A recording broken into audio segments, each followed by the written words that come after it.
Let's get this show on the road. I've only got a limited amount of time to play. It is the weekend, and my wife has gone off to do some errands. You know what that means.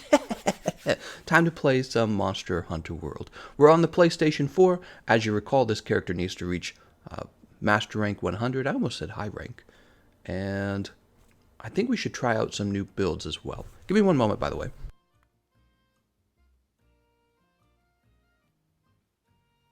Okay, I'm back. Oh, wrong controller. I'm playing with 3 different controllers now. You've got the GameCube controller, I've got the PlayStation controller, got the Xbox controller. You should see my room, it's a mess. So, today we're also going to be playing with a friend. I think Toxic is in here, right? Oh, maybe not. Wait, it's just me. Oh, I thought Toxic said he joined. Maybe it's still loading. Wait, let me check the Discord. Toxic says I'm in. Let me make sure the session ID is right. C3JK, capital T, HP, capital R, A, capital X, Z, F, V. It is right. Huh, weird. Well, hopefully the internet's working. Oh, there he is. It was still loading. Got it. We got it. We just put this Rajang Light Bowgun build together the last time we played. We didn't actually test it though, right? Let's go ahead and put an ammo build together for it as well. So we're going to want level 1 sticky, and we're going to want level 3 sticky, of which we only have 77 shots of. That's not good. And we don't have any normal 3. Can you purchase normal 3? Hold on, I got to test. Check out this new monster I caught. Sends out Fatalis. Yeah, if you guys were hoping for some more Pokemon Sword and Shield, I will be playing that again, but it will be the late night stream, as I've been promising all this time. Alright, so we have some normal ammo 3. I'm here, though I'm a play on Xbox. How's it going, James Jacob? It's like 2 first names. James Jacob. Let's grab this normal ammo. Oh, well, you know what? I wonder if we can sort this. There we go. That's better. Alright, we'll grab some normal ammo 3. Ooh, we don't have paralysis ammo 2. We need some of that. Let me think. So we also need gunpowder. Yep, gunpowder 3. And blast nuts. We got plenty of blast nuts, maybe. Let's see how you obtain sticky ammo 3. Do you have to craft it? Oh, he's going to say you have to craft it, isn't he? I can feel it in my booty. Nope, not to pouch, to box. My booty. Let's see. Ah, yeah. God damn it. Let's craft 300 sticky ammo. And we'll buy... Show me the gunpowder. We'll buy 300 gunpowder. Okay, so we bought 300 gunpowder. I mean, we've got plenty of money. We got plenty of money. I'm not worried about it. Manage items. And, whoop, nope. Crafting list.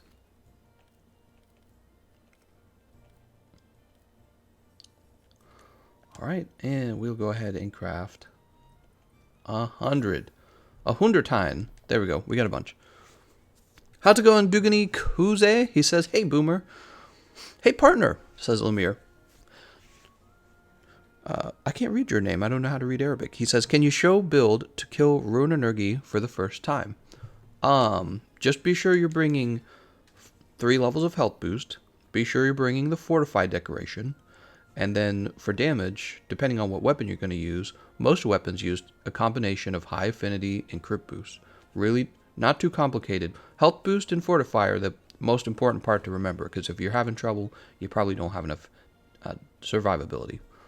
Okay, so let's go ahead and post. The goal today, again, we're trying to reach Master Rank 100. We're Master Rank 83. I can't really progress in the Guiding Glands any further than I have. And what we're going to be doing is playing Tempered Investigations so that I get better decorations. That is the goal.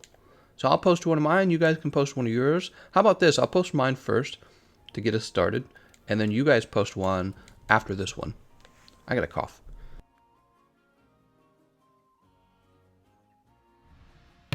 You ever just wake up and you just feel like you're dying? You know, your body's got to, like, I don't know, get up and running. Yeah, that's how I feel right now. Manage investigations. Let's see what we have. We're going to sort by reward. Captured scarred Garuga. That's 2 people, 2 people, 4 people. Faint 1 time. We'll take it anyways, because I think we're running out of decent purple investigations. Alright, we got Toxic in here. Nice. What monster you think brings December update? Oh, which monster will we get in the December update? Ooh, I don't know. I really don't. I know we're getting the Horizon Zero Dawn event pretty soon, and I'll be covering that, of course. We'll be playing that live. Maybe I'll make a video about it if it's really important. I'll probably be doing a review of the light bowgun because, as you guys know, really I work with the bowguns a lot. So, you know, I'll be interested in working with that to find out if it's any good. And the Xbox players will have to sit around and not have anything to do until December, unfortunately. Thanks for the defense skill video. No problem, Andy. Yeah, you know, it didn't get as many views as I was hoping for, but the people who did watch it said it was really good, actually. So it's always good to get good feedback like that.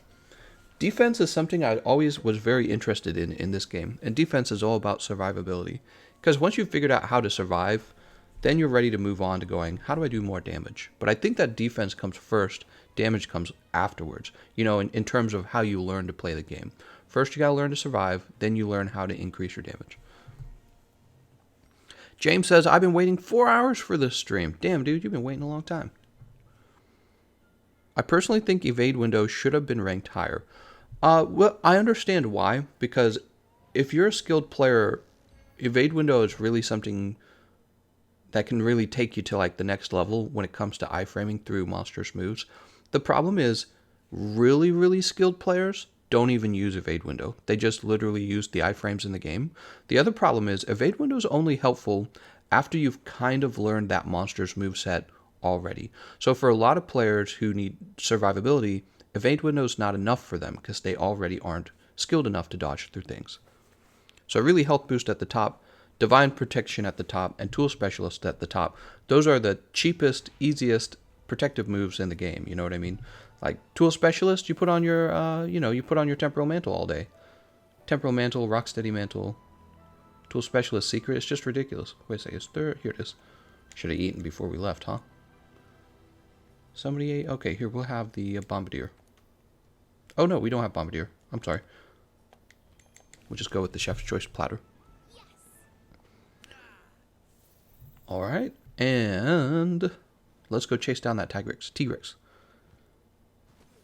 Ahmed Hassan says, I just bought this game 3 weeks ago. Thanks for guiding me for Monster Hunter World so much. No problem, man. Have this hot drink. Can you talk Arabic? Not at all. I can barely speak English, right? No, I'm joking about that, actually. I speak good English. What am I talking about? I speak really fast, actually, in English. I am a talker, man.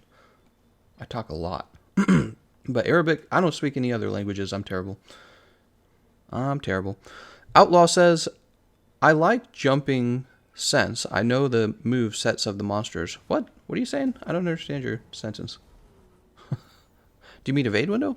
Omega Dreads Gaming Channel says, I'm doing all my optionals. Oh yeah, optionals. They take a while, man. They give you so many optionals. You could be working on optionals for like a week, it feels like.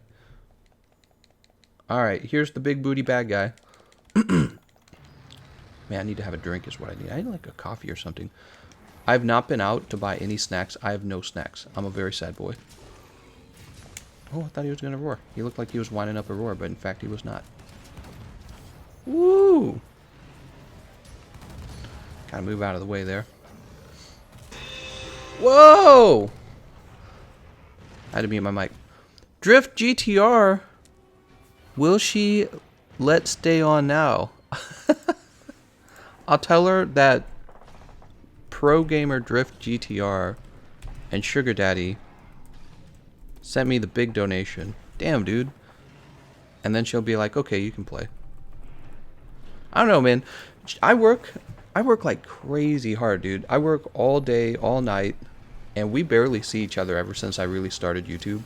So one of the things I've been trying to do to make my relationship good is spend more time with her on the weekend. So that's why you guys actually don't see me as much on the weekends. You used to see me more on the weekends, by the way. Oh, we didn't set crafting in our radio menu. That's bad. But yeah, it was becoming actually kind of a problem. I was not seeing her very often, and that was kind of upsetting her because she didn't see me at all on the weekdays, and then the weekend, I'd see her briefly, and then I'd be like, all right, I gotta get back to work, right? So, and that's just because I'm a busybody, right? I like to stay busy. Oh no, what just happened? Did we just DC all of us? Oh no, I think we all just DC'd. Oh, let me return. I'm gonna choose abandoned quest. Oh no, we're gonna have to reset the session ID and get everything running again. We just lost that quest, that means. God damn, dude. How can the I don't know what to say. We'll get the session ID back up. We'll get Toxic back in here. But yeah, getting back to this subject, it was, to be honest, it was kind of affecting my relationship. You know what I'd do? I'd stream, I'd write commentaries, I'd do voice commentary. I'd actually do the voice acting for the commentaries. I'd create thumbnails, uploading the videos, a lot of work. You got keywords to work on. And sometimes I would just play the game, not even live, but just privately to get some work done so that I could move on to my next video because I'd made progress in the game. And then, I started doing like my card channel too at the same time. I mean, it's a lot, guys. So I have more work than I can handle, which is why I've got like an editor now.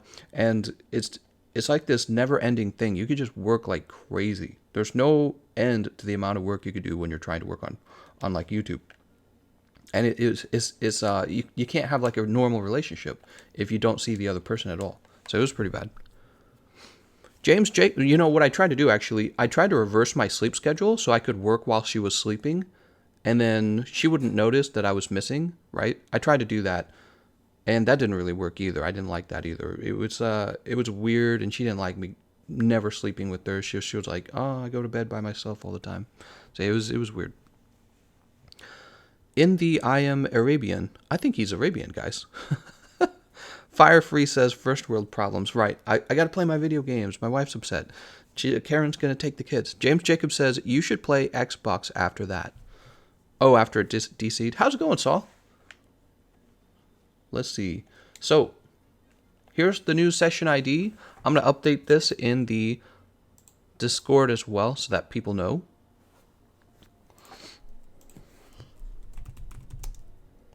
Updated ID is 32 FK7 capital N 3J B3 VS. So I like to play multiplayer. Oh, that's sad. Why did it DC in the first place? Alright, session ID is out. Ahmed Hassan says, why don't you try to use a webcam? Kind of want to see your face, though, but if it's privacy, I respect on your decision for not having to. I could do a webcam. I did freshly shave my face, so I'm all shaven. Maybe I would. Daniel McDowell says, what's your Discord? You can find a link to my Discord server in the description of all my videos. And Discord is a live texting service for gamers, basically. It's designed for gamers. It's a really nice social media. It's the #1 social media that I use. I do a lot from Discord. Average Guy says Arabic is read from right to left. Oh, interesting. Okay, so let's see if anyone joins in. Shoot, man. I can't believe it DC'd like that. Always at the worst time, Never when you want it to. Okay, so we abandoned quest. Oh, you know what? It gives us an opportunity to fix a few things. We're still missing the paralysis ammo. This guy's like, the cold never bothered me anyways. Oh, can you believe they're making that Frozen 2? I never liked Frozen. That movie always gave me the creeps, man. Something about Frozen made me feel like I was being, like it was propaganda or something. Something about Frozen was weird. Always made me uncomfortable. Disney sucks now. I hate Disney, man. Not a fan of Disney at all. So there's our paralysis 2. We already got normal 3. I think that sets us up good. And this time, let's get the radio menu set up correctly. Okay. Freaking Disney. I don't know how that popped up in my mind. Oh, it's because I made a little Frozen joke with the guy who was selling me stuff. Okay, sticky ammo, life powder, mega potion, max potion, Farcaster. That's out of date. We're going to remove that. Oop, wrong button.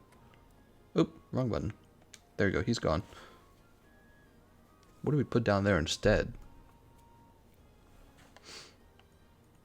No berries. I mean, we could put anti-poison. I'm not going to worry about it for now. Why are there ads? Says James Jacobs. Because if there were no ads, I would have to go get a real job. It's a little bit true, though. You know, if you want to support my channel, but you don't have any way to directly support me, like Drift here, who's like crazy. He's dropping $100. Oh my God, man. But if you can't directly support me, the ads, you know, just let the ad pass by. That's all you got to do. It doesn't cost you anything but like probably like 15 seconds. So that's all I have to say. You know, when I watch YouTube and an ad plays, I don't even feel bad about it anymore because it's like, I know what's going on. The guy who I like, who makes content for me, he gets like, I don't know, a few pennies from that ad, but it stacks up. It stacks up, actually.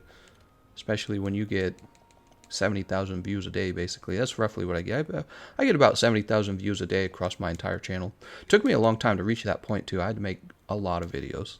I've got like I got like 800. I don't know how many videos I have anymore. I should look sometime. Would you mind if I tell chat to drop a like? Hey, chat.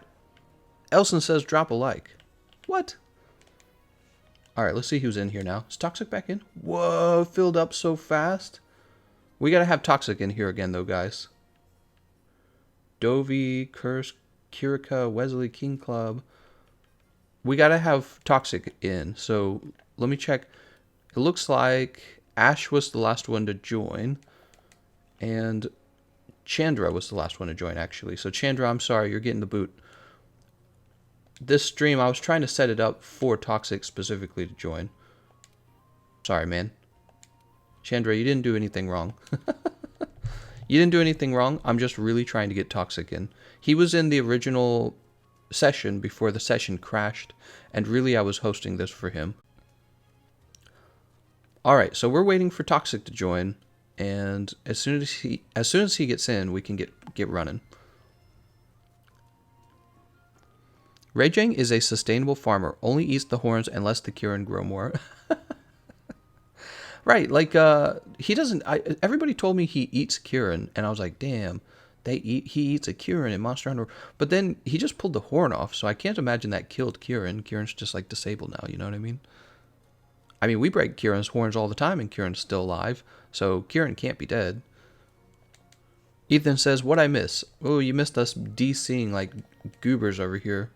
And now we're trying to get my friend Toxic back in, and we are having trouble. And you missed a huge donation by Drift GTR. Dropping the big bucks, man. That's crazy. Hey, Drift, by the way, if you have a favorite Pokemon, so for my Pokemon stream, we have like top donations or whatever, and the people who made the top donations, they get to pick what Pokemon is on my bench. You're welcome to pick a Pokemon out for me if you want, whichever one I run in that game. We're doing that live stream as the late night stream. All right, let's see who's in. Is Toxic in? We got 15 out of 16. C-Tune left. C is Saytune, actually. Oh, it's supposed to be Satan. Is that what that is? Saytune. I want to get started. What an inconvenience.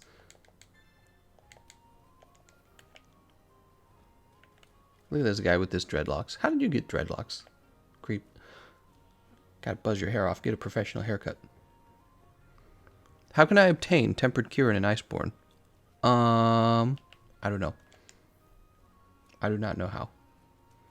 James says, so if I watch all those ads, then can I get into the Discord? Well, you can get into the Discord now. There's no ads for joining the Discord. Discord is free. That's one of the reasons why it's so good. Aiden, you're only high rank. We're not doing Aiden, I don't know. I mean, we'll keep Aiden in. It's not a big deal. But let's we're waiting for Toxic to join. Let's see if Toxic's making his way back in. Oh, here we go. Toxic session's full.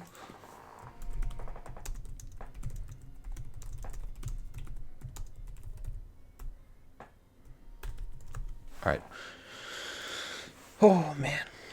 Aiden says, could I get help on a non-Iceborne build? Let's see what your build is right now, Aiden. So you have Empress Mace Ruin. This is an okay hammer. You would get more damage from the Sleep Hammer or the Devil Joe Hammer. And then you have the Draken Armor set. You really don't need Surveyor's Charm, and your Charm slot's pretty important. I would build the Handicraft Charm, and then I would drop Empress Mace Ruin, and I would instead build the Devil Joe Hammer. And your build is missing Health Boost 3, which is actually really valuable.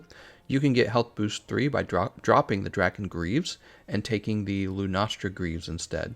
So the Lunastra Beta Greaves or Alpha Greaves, either one will work for you. You don't need Peak Performance either, by the way. Peak Performance, people tell you to build that, but Peak Performance is kind of like, it's excessive. It gives you a little more damage, it's true, but if you're struggling in the game, you're much better off taking something like Health Boost 3 and then Divine Blessing 3 together. And when you experience that, you'll realize how much easier it is, especially if you're a new player. Check my build, please, says Wesley. Well, let's see if Toxic's in, because we got to get moving. We're still waiting. Yeah, we're still waiting to have him. Okay, we'll check your build too, Wesley. Wesley's like, check my build. Okay, so he's master rank 51. Dawning Tranquility. This is a good hammer to use because it's one of the best hammers right after you finish the story, but before you unlock Nergigante hammer. It's really good.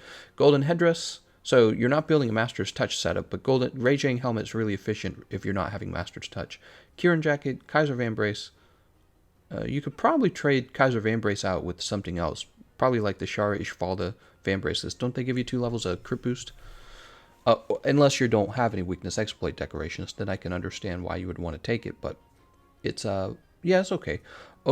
And also another way to build weakness exploit, by the way, is to trade the Kieran Jacket out for the Raging chest. But you probably already knew that if you had the Golden Headdress.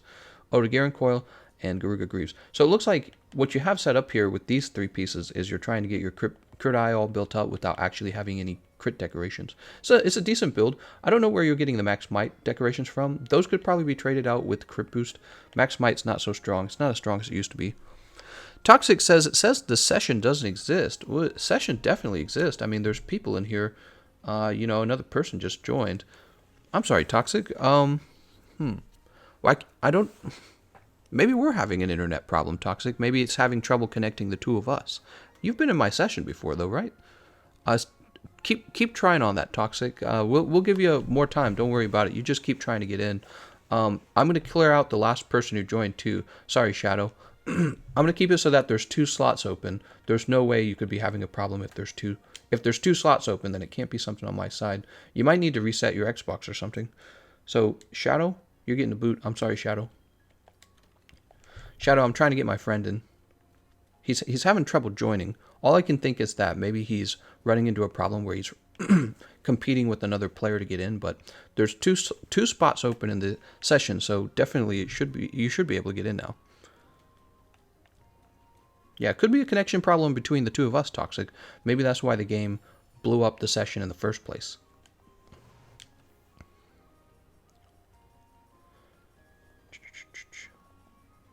Aiden, Curse, Blink, Kai, Gaia?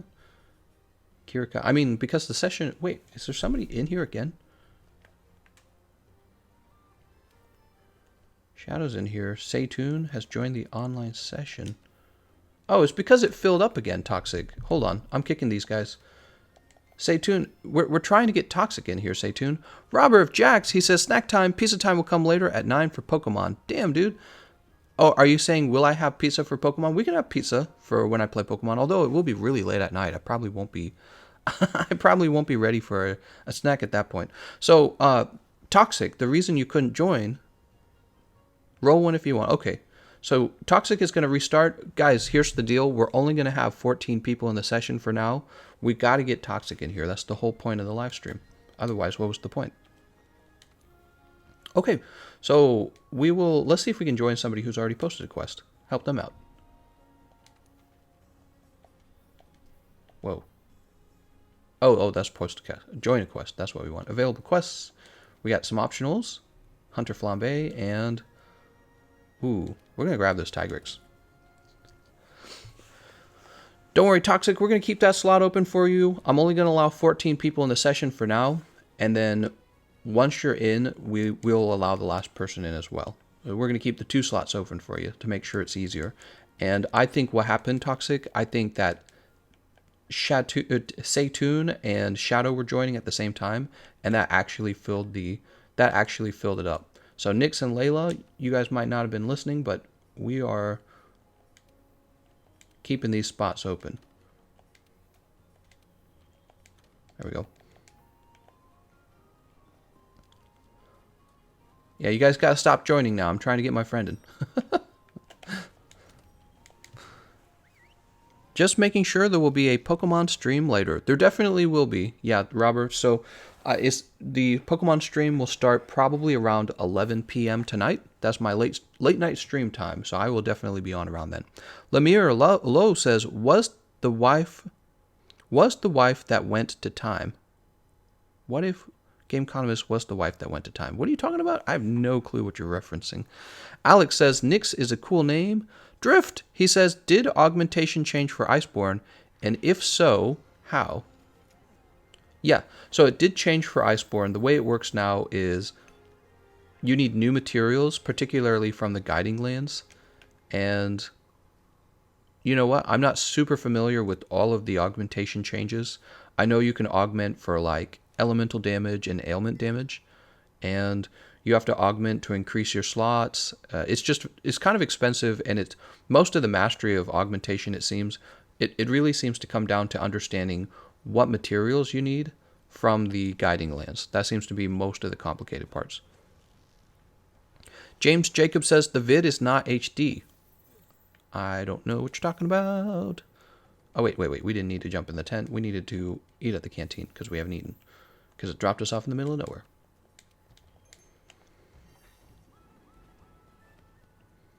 Kieran commits Kadashi bath from embarrassment. What?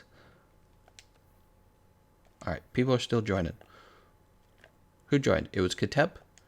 Ketep, you're not allowed in. No one else is allowed in. You're just going to get booted if you try to join. Oops.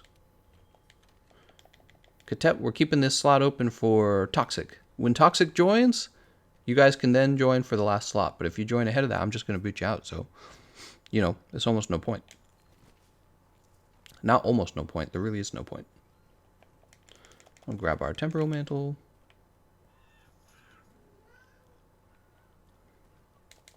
Alex says the vid is HD, at least for me. Marvin, how's it going, Marvin? Happy weekend. What is it? Sunday?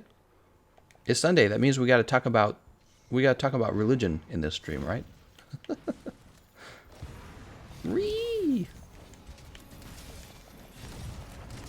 Oh no, he's setting off all my bombs. How did he hit me? I thought we had temporal mantle on.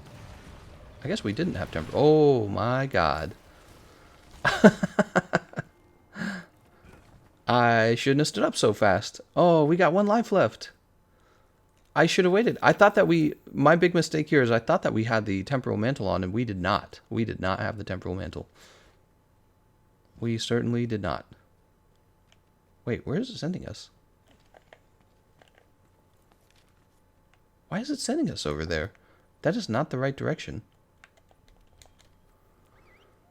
Can we see a bow build this time? Asks Marvin. Ooh, we could do another build, but I don't know if I'm ready for the bow build. I need the silver Rathalos parts to build that.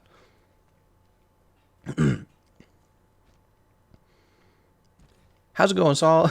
Oh, he says there's the economist. Oh, I stood up too soon. I didn't realize he was in the middle of that. Shouldn't have stood up so quickly. Why did it send me off to that camp? It's supposed to send you to the nearest camp. My name is also Marvin. Oh, damn. We got 2 Marvins.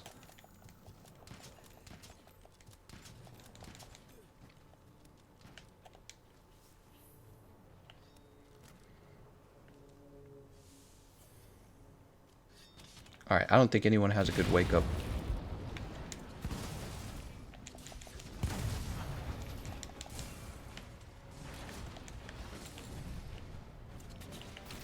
Let's just start shooting, I suppose.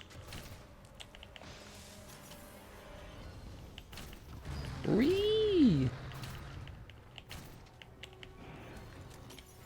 Oh, it's so weird trading between different controllers so quickly.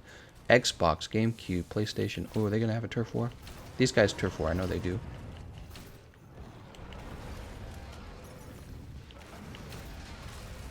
Oh, wow, I didn't even have to flip.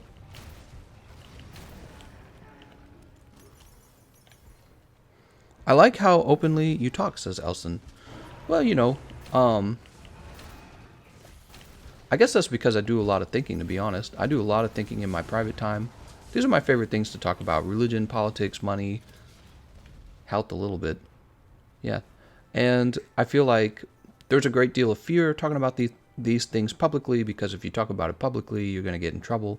But it just kind of shows you how bad people have gotten it. It shouldn't be my fault to speak so nicely or whatever. I feel like other people should just not be so offended.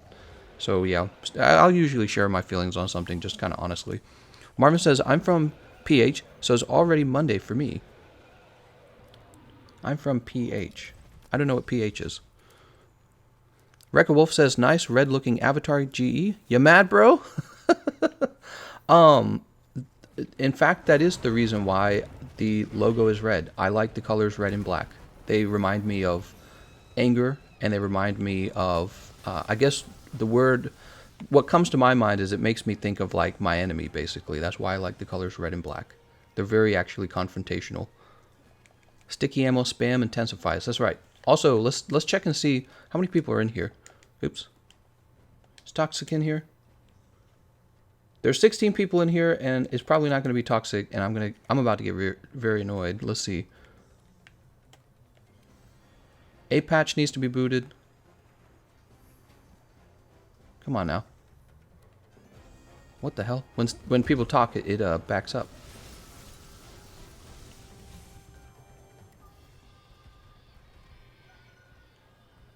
A patch joined the session. Who else joined the session? Oh, really? It won't show me who else. Well, we're just going to start booting people out, because that's what's going to happen. So, where's A-Patch? A-Patch, you're gone. Oh, Toxic is in the session. Oh my god. I didn't see him. Oh. I fainted. I probably ended this. It was a bad idea in the first place. You know what I should have done? I should have just stayed at the headquarters. We should have waited for Toxic to join, so I could have just managed it better. It was a bad idea for me to try to do both. I'm sorry, guys. I just wasted that. Oh, well, Toxic is in. Can we hit the reset button and just pretend all of that didn't happen? Oh, you're from the Philippines. Is that what you were saying? PH is Philippines. Got it. Okay. I've never seen that abbreviation for the Philippines. Actually, isn't the Philippines spelled with the... Hold on. I thought it was spelled with an F. Or is that just for if that's your denomination? Hold on. Oh, okay, yeah, it is PH for the country. And it's Filipino with an F. I got it. That always confuses me a little bit, doesn't it? Toxic is in already. I'm sorry, Apache. I destroyed your whole career. Maybe my own. Why would I have done that? I just didn't see Toxic. That's all. Let Apache back in. Well, if you guys will allow him to join, that would be nice. We can check periodically to see if he's in. Apache, if you can contact me privately on Discord, why don't we do this? I'll play with you in a stream, and we'll play together, and it'll be great. But we got to get this stream moving now that we got Toxic in here. That was the whole point, was to get Toxic. Justice for A-Patch. Because you've joined now, and I tried to post a quest, and it DC'd us again. And we were playing... that whole match was fine. What? I'm wondering if maybe we have, like, NAT-type problems right now. Your vid is not HD at all. I don't know what you're trying to tell me, James. Are you talking about my live stream? My live stream, it says that the live stream health is very good right now. Yeah, Toxic, I don't know what's going on. We're just gonna have to play or something. I don't know, man. We'll have to test it out another time, because I'm live now. Saul says join Toxic session. If it's a NAT problem, that should not change anything, I suspect. We had to create a new session. Here's the session, by the way. we've spent the first 35 minutes of the stream just trying to get people correctly arranged into the session, and it is not working out so well. Toxic says, want me to start a session instead. I don't think that's a good idea, Toxic. I think I'm just going to play it from here. You should try to get into this one if you can. You and I should schedule another. Maybe we should try to schedule another time to play together. But if it's something like a NAT issue, it shouldn't make a difference if I join yours or you join mine. It shouldn't make a difference. Should still be giving us trouble either way. My internet, I can't imagine my internet having problems, although occasionally it does have. It occasionally does have spikes of lag, I guess. That or either is YouTube's fault. But the stream has actually been excellent health for the stream this whole time, so I know it's not my connection. It's got to be some other technical problem. I don't know what's going on, man. You're welcome to join again. I'm going to get this stream moving. We haven't fought basically anything. We've tried to fight Tigrix twice and dropped out. Both times have been, well, the first time it was the internet. The second time I died, but the moment I tried to post, it was the internet. Saul says, people have been having trouble joining other people's session, including me. Oh, well, there you go, man. Maybe there's some sort of PlayStation problem going on right now. Actually, we had some major problems back when we were trying to do the Hunter Helper. Do you guys remember that? We couldn't even finish the quest. The quest would end with us DCing. It was really frustrating. So, tell you guys what I'm going to do, I'm just going to try and join whoever joins this next session.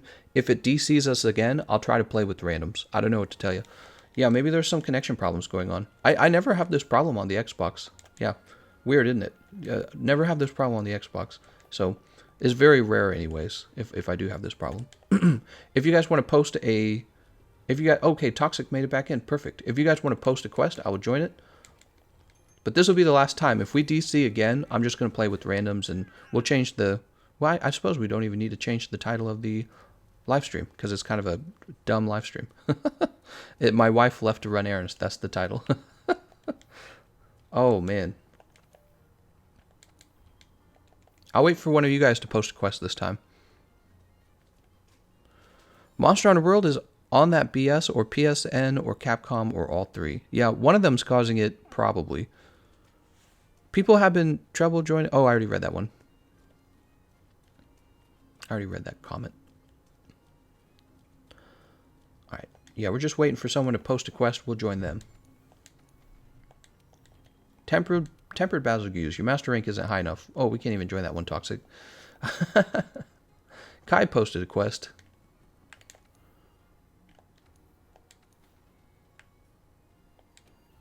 Your master rank isn't high enough. Damn, dude.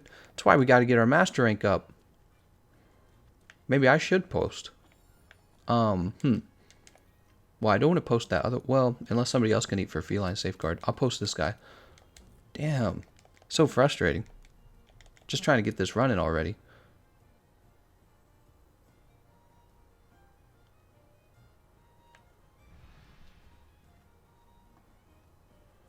Okay, so this is the 1 life acidic glav. So we got to be careful. And somebody should eat for Feline Safeguard. James says, where is the session ID? Here it is, James. Screenshot that in 1, 2, 3. Dude. You can rewind in the stream, by the way, as well. So you can rewind in the stream is what I'm told.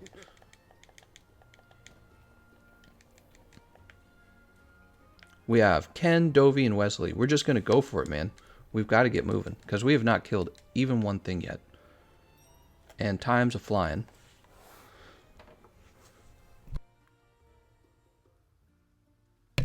Oh man, I need a drink or something. I'm dying. While this is loading up, let me grab an ice cube. I'll be right back.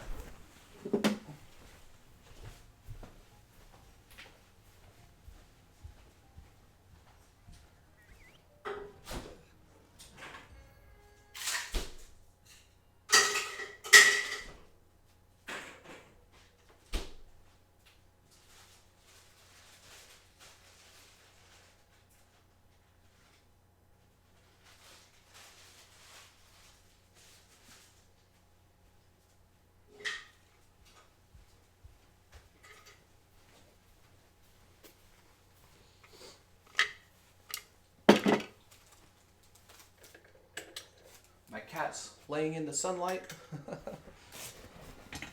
All right, and here we are. Still connected. We have not even DC'd once yet. Ooh, I should pour this. Do you think I have time to pour it before he attacks us? Pour this drink real fast.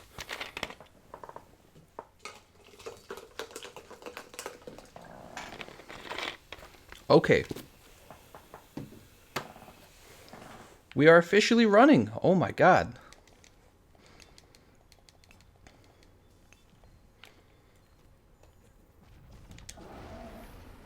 Put this on real fast. Grab onto him.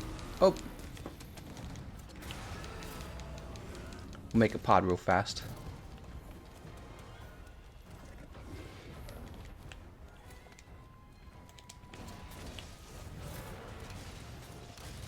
Can't tell if he, yeah, there we go. We'll hit him twice just to be safe. Just make sure he hits the wall.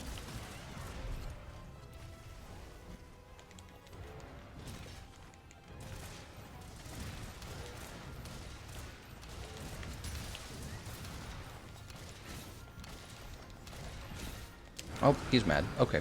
I was going to try and send him into the wall one more time. Grab our sticky ammo real fast. Alright, now we're going to go crazy on him. You can stack insurance and safeguard. Can you? Wait, are you sure? Can someone verify that for me? Stacking safeguard and insurance? I'd really like to see. That's a good tip, if it's true. That's a really good tip.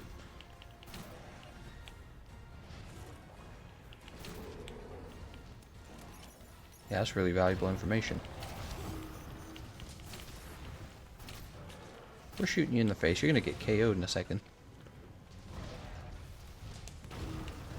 There he goes.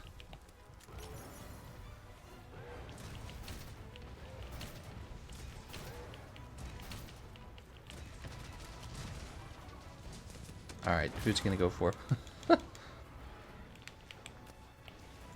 go ahead and heal. Brrr. Oh, that's Ebony Odegarin. They're having a turf war.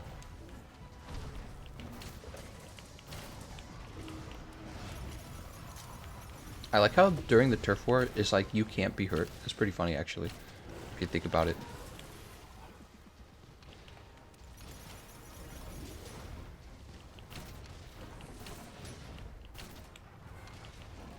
This is gonna hurt. Oh, nope, we're fine. One of the nice things about sticky ammo is you can actually outrange a monster with tons of range, like this guy. Like, look, we're just so far away, he's not even going to hit us with that tail attack. And it's fine, we're still damaging him. It's not like we're not dealing our damage.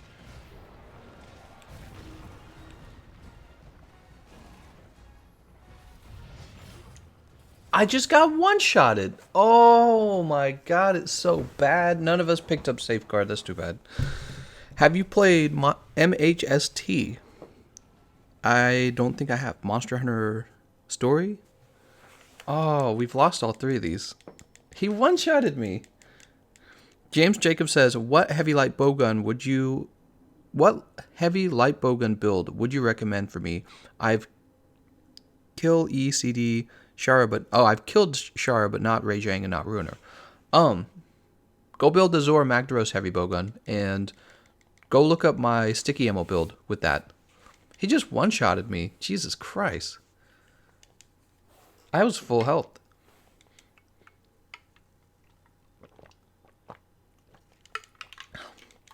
Wonder if that defense down contributed to it. Well, I'll wait for one of you guys to post a quest again, because mine is 1 life, and we gotta have feline safeguard for sure.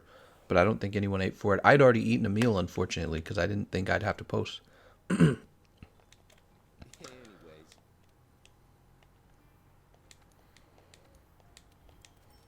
Grab this, grab this.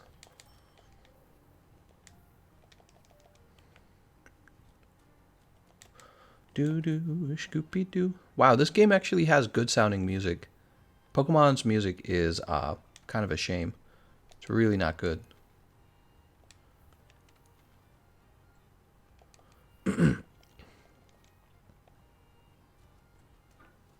I mean, we could just post them again, but this time take feline safeguard. Let's post them again and get feline safeguard. How about that? I hate waiting for other people to post. I'm really impatient. Black Diablos for Clutch Claw only. A vid on Rage Gaming Videos has it. What? I have a video on Clutch Claw only. Actually, I have 2 videos on Clutch Claw only. And I also... No, technically 3 if you count the run by Devast. Yeah, I got 3. Trying to upstage my vids. Beat you up, bro. Do we got a bombardier already? No, but we want safeguard, of course. Here we go, safeguard. James says, what is the best way to farm for money? That's a great question. It used to be, if you wanted a lot of money, you would go play Kulf Taroth, because she drops a lot of gold nuggets and everything, and you'd just gather all those, and then you'd sell them. I question if that's the fastest method anymore. You might be able to just go to the guiding lands and farm bones and farm ore, and then just sell those. So it might have changed.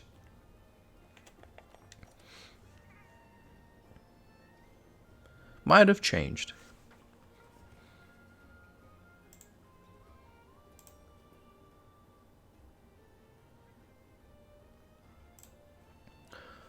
Oh, here we go. I'm on my eBay channel. I got some messages. I'm going to read them. It's fun running a little eBay store, right? I got all these Pokemon cards for sale up there, and, you know, occasionally one will sell, and I get to ship an item out. It kind of eats away from my time to stream and time to make videos, but it's still really fun. I used to, you guys might not know this about me, I used to sell a lot of stuff on eBay when I was younger. I sold tons.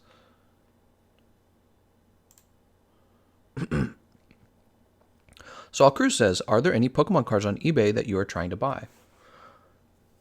Yeah, there was a, well, I didn't win it, but there was a Team Rocket Returns Reverse Hollow Flaffy, and it was PSA graded to an 8, and I was hoping to win it for $9, but it sold for a higher amount, and that's okay. What I saw, the way I normally shop, I kind of just look for... it's actually really complicated. I thought about making a video on it. It's really complicated the way I shop. I've been doing eBay for so long. I feel like there's a lot of things I understand about eBay. Generally, what you're looking for is somebody who's not working very hard to sell their item. They tend to miss keywords, and their item tends to not sell as well as it should have. And then what I'll generally do is I'll generally try to go in and buy the card for a lot less than it's actually worth. And then I will typically then try to sell the card at the price that it really is worth. So like the actual going rate. You know, this requires a lot of just shopping around carefully, kind of knowing how to shop. I bought quite a few cards this way, actually. So a lot of the cards you see in the background of my videos, like the PSA graded cards, I got them at great prices, but it doesn't happen all the time. You just kind of have to always be on the lookout. And, you know, one of the reasons why I'm doing this is because I'm actually making content from it, so I have to have a way to financially be able to purchase more cards and then be able to sell the cards too, you know. If you're buying them at the market rate and then selling them at the market rate, what'll happen is you'll end up losing money because, first of all, that takes too much time. But second of all, that also means that you're paying all the eBay fees and the PayPal fees, and so really you're losing money. So I'm not allowed to buy cards at the market rate because then rather than collecting cards, I should be working on my main YouTube channel. See what I'm saying? So I'm not allowed to. And you can find people in here. It takes a good eye for like understanding it all. It's understanding it all, and it takes practice. But you can find cards that are underpriced. But you know, you're not gonna like find it right away.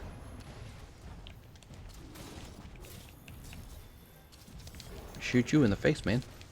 Shoot you in the chest, I guess. All right, we got Feline Safeguard this time. Actually, it was funny, Saul Cruz. The videos that perform the best for me are the videos where I open up Pokemon card packs, and those are truly a gamble because sometimes I get my money's worth out of the packs, but often I don't. Like a lot of the times I don't. You know, I sell you those cards in bulk, and you really are getting them much cheaper than they would be on eBay. So if you try to buy all those cards on eBay, they'd be like they'd be at least $1 each, and some of them would go for more. Not all of them, but a few of them would go for more than $1 each. So you do actually get a really good price on those. And the reason I do that is because I'm trying to get some of the money back without actually having to list them all, because instead of listing items, I should be playing Monster Hunter. See what I'm saying? So I already have a type of work I should be focusing more of my time on and not listing. So it's kind of like a time equation. There's opportunity cost to listing Pokemon cards on eBay. It's really interesting. Next time you see insurance launch a one life investigation and have someone else eat for safeguard, promise it works. Nice. Yeah, I'll definitely have to test that. Oh, what am I doing? I'm about to die. Well, apparently not.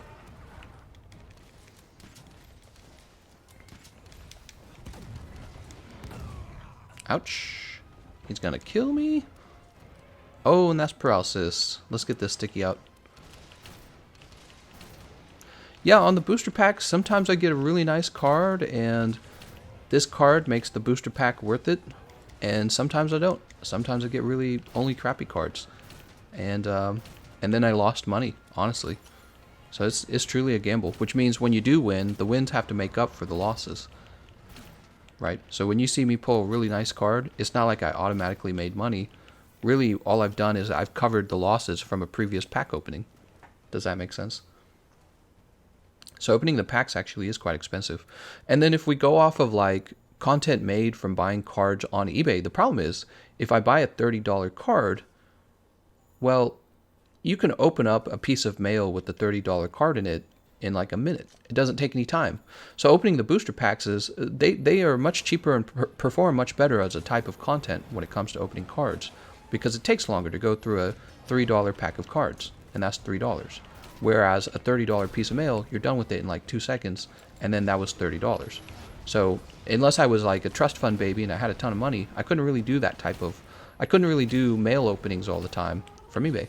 So yeah, it's a complicated thing. So what I could do is, rather than spending any money on PSA cards, I could spend all the money strictly on booster packs and make the content exclusively booster packs. So there's different ways to think about it. It's kind of like it's interesting. It's a complicated thing. Even though it's not like there's millions of dollars involved, like we're not trading stock or anything, it is still like a financial equation between what I could be working on and how much money is being lost or gained from the cards. So the whole thing's a financial equation for me. Which is actually why I like it. I should have gone into finances, huh? Oh, go away. We don't want you here. We're out of ammo. We're going to go pick up more ammo. Hedgehog says, I've finally gotten enough spikes after 13 gold Raytheons to make one weapon. Nice, man. Panoptic says, what do you think about Project Scarlet since you are such a big Xbox fan? I think that Xbox and PlayStation, both of them, are in a really good position to sell a lot of consoles.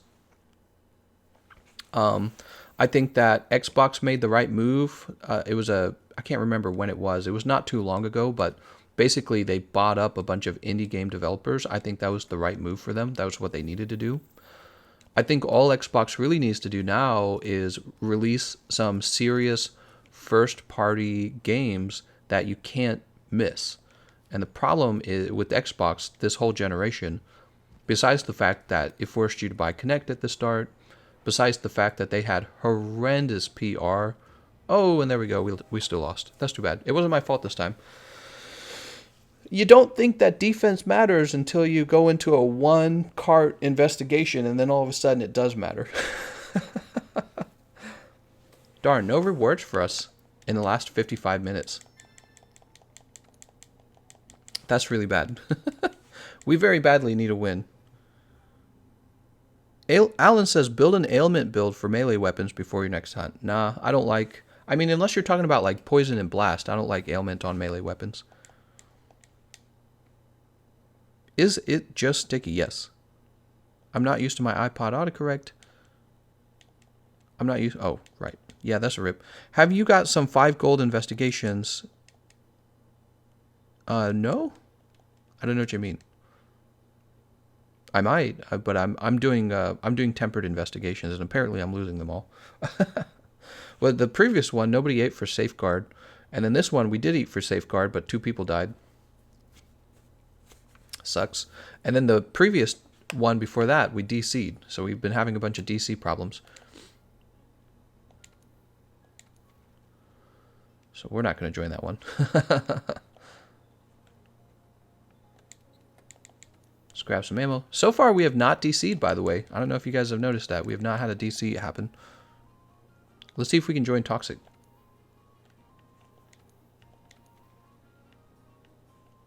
Oh, they're still in their investigation. Wow, that's taking you guys a long time, man.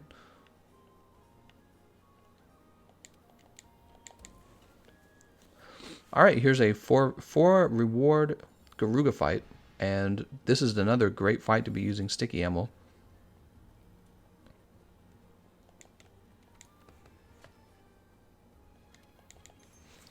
Does the sticky build require lots of decorations? That's a great question. It probably does. I mean, all builds at this point in the game, they do require lots of decorations. So let's take a look. Well, we reach Artillery 5 on our own using the Zora set. And then the Razor Sharp Charm, you can get that guaranteed as well. So actually, this is a fairly easy to access build. Yeah, you can access this build fairly easily. Your teammates need to run the Vigor Wasp. Oh, they can't though. We're in a group fight, right? So it doesn't work. Toxic says, we just started when you lost the quest. We carried out before you did. Oh, I see. So you guys started your next one. I see. Well, we got to have a run together, Toxic, because the game hasn't booted us out. So maybe it was just like PlayStation or something. You never know, you know what I mean? It's hard to know. Hyperthermia says, I hate Scarred Garuga. God, you guys gotta... you guys get like these funny names. They're hard to pronounce sometimes. Or like they trick me, right?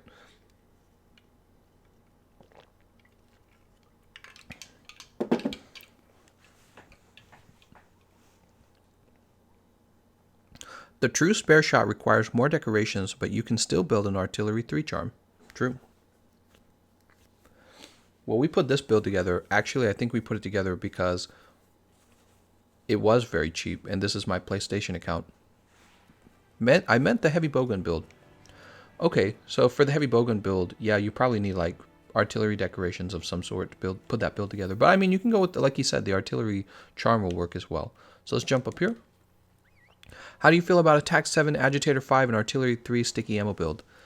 If you can fit those into your build, you probably have something of a speedrunner build. You don't have to have those. I mean, they will increase your damage, and you can run full damage, but I usually recommend people to take 3 levels of health boost. Try it for yourself, you know, if you want to run pure damage, try it for yourself. You know, I don't tell people they can't do it or anything. Just, I've been playing the game for a long time, and I don't recommend it, because Health Boost 3 adds so much survivability in it, you're really not gaining that much damage from all the things that you're trying to build, like Peak Performance, Attack Boost 7. Oh god. You're not gaining as much as you probably think you are.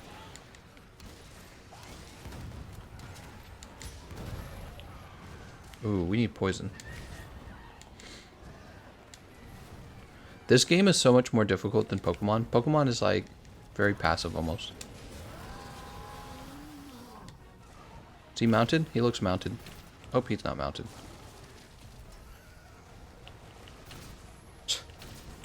Freaking dead. Freaking Odogaron? Get out of here, Odogaron. Oh my god, dude. What is he doing?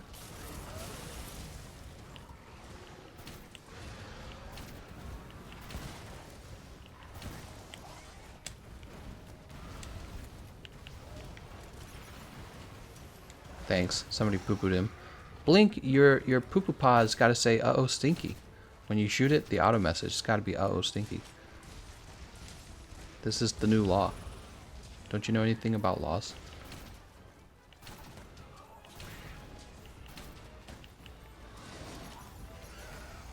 Is he KO'd? He's KO'd.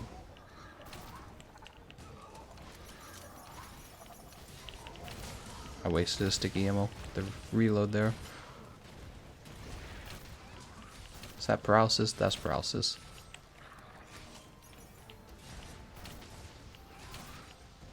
3, 4, 5, 6.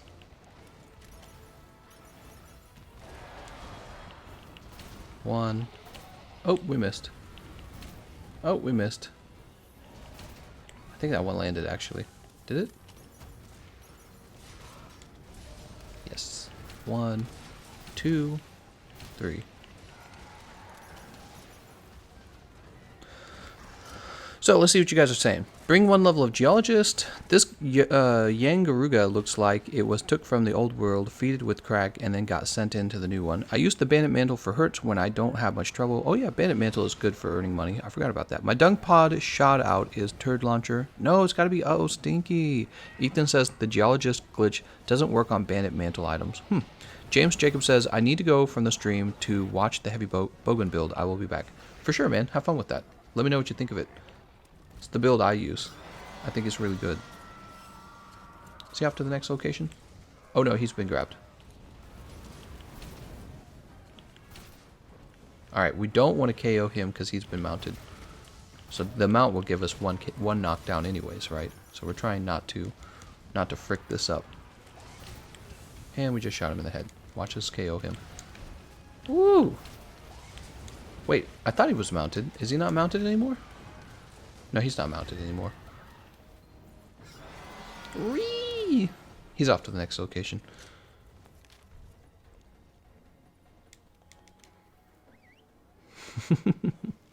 Uh-oh, stinky. That's right.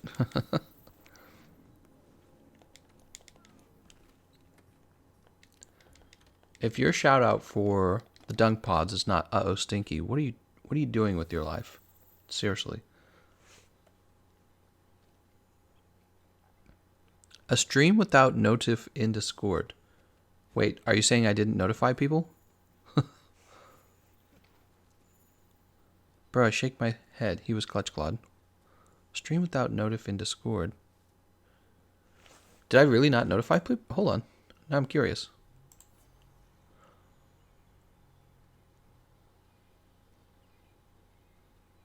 Okay, hold on. My wife just messaged me on Discord. I'm going to read it. She's giving me an update. She actually went to her parents' home. We're having some remodeling done, and they were running into problems, and they wanted her opinion on the problem, how much money to throw at it to fix it.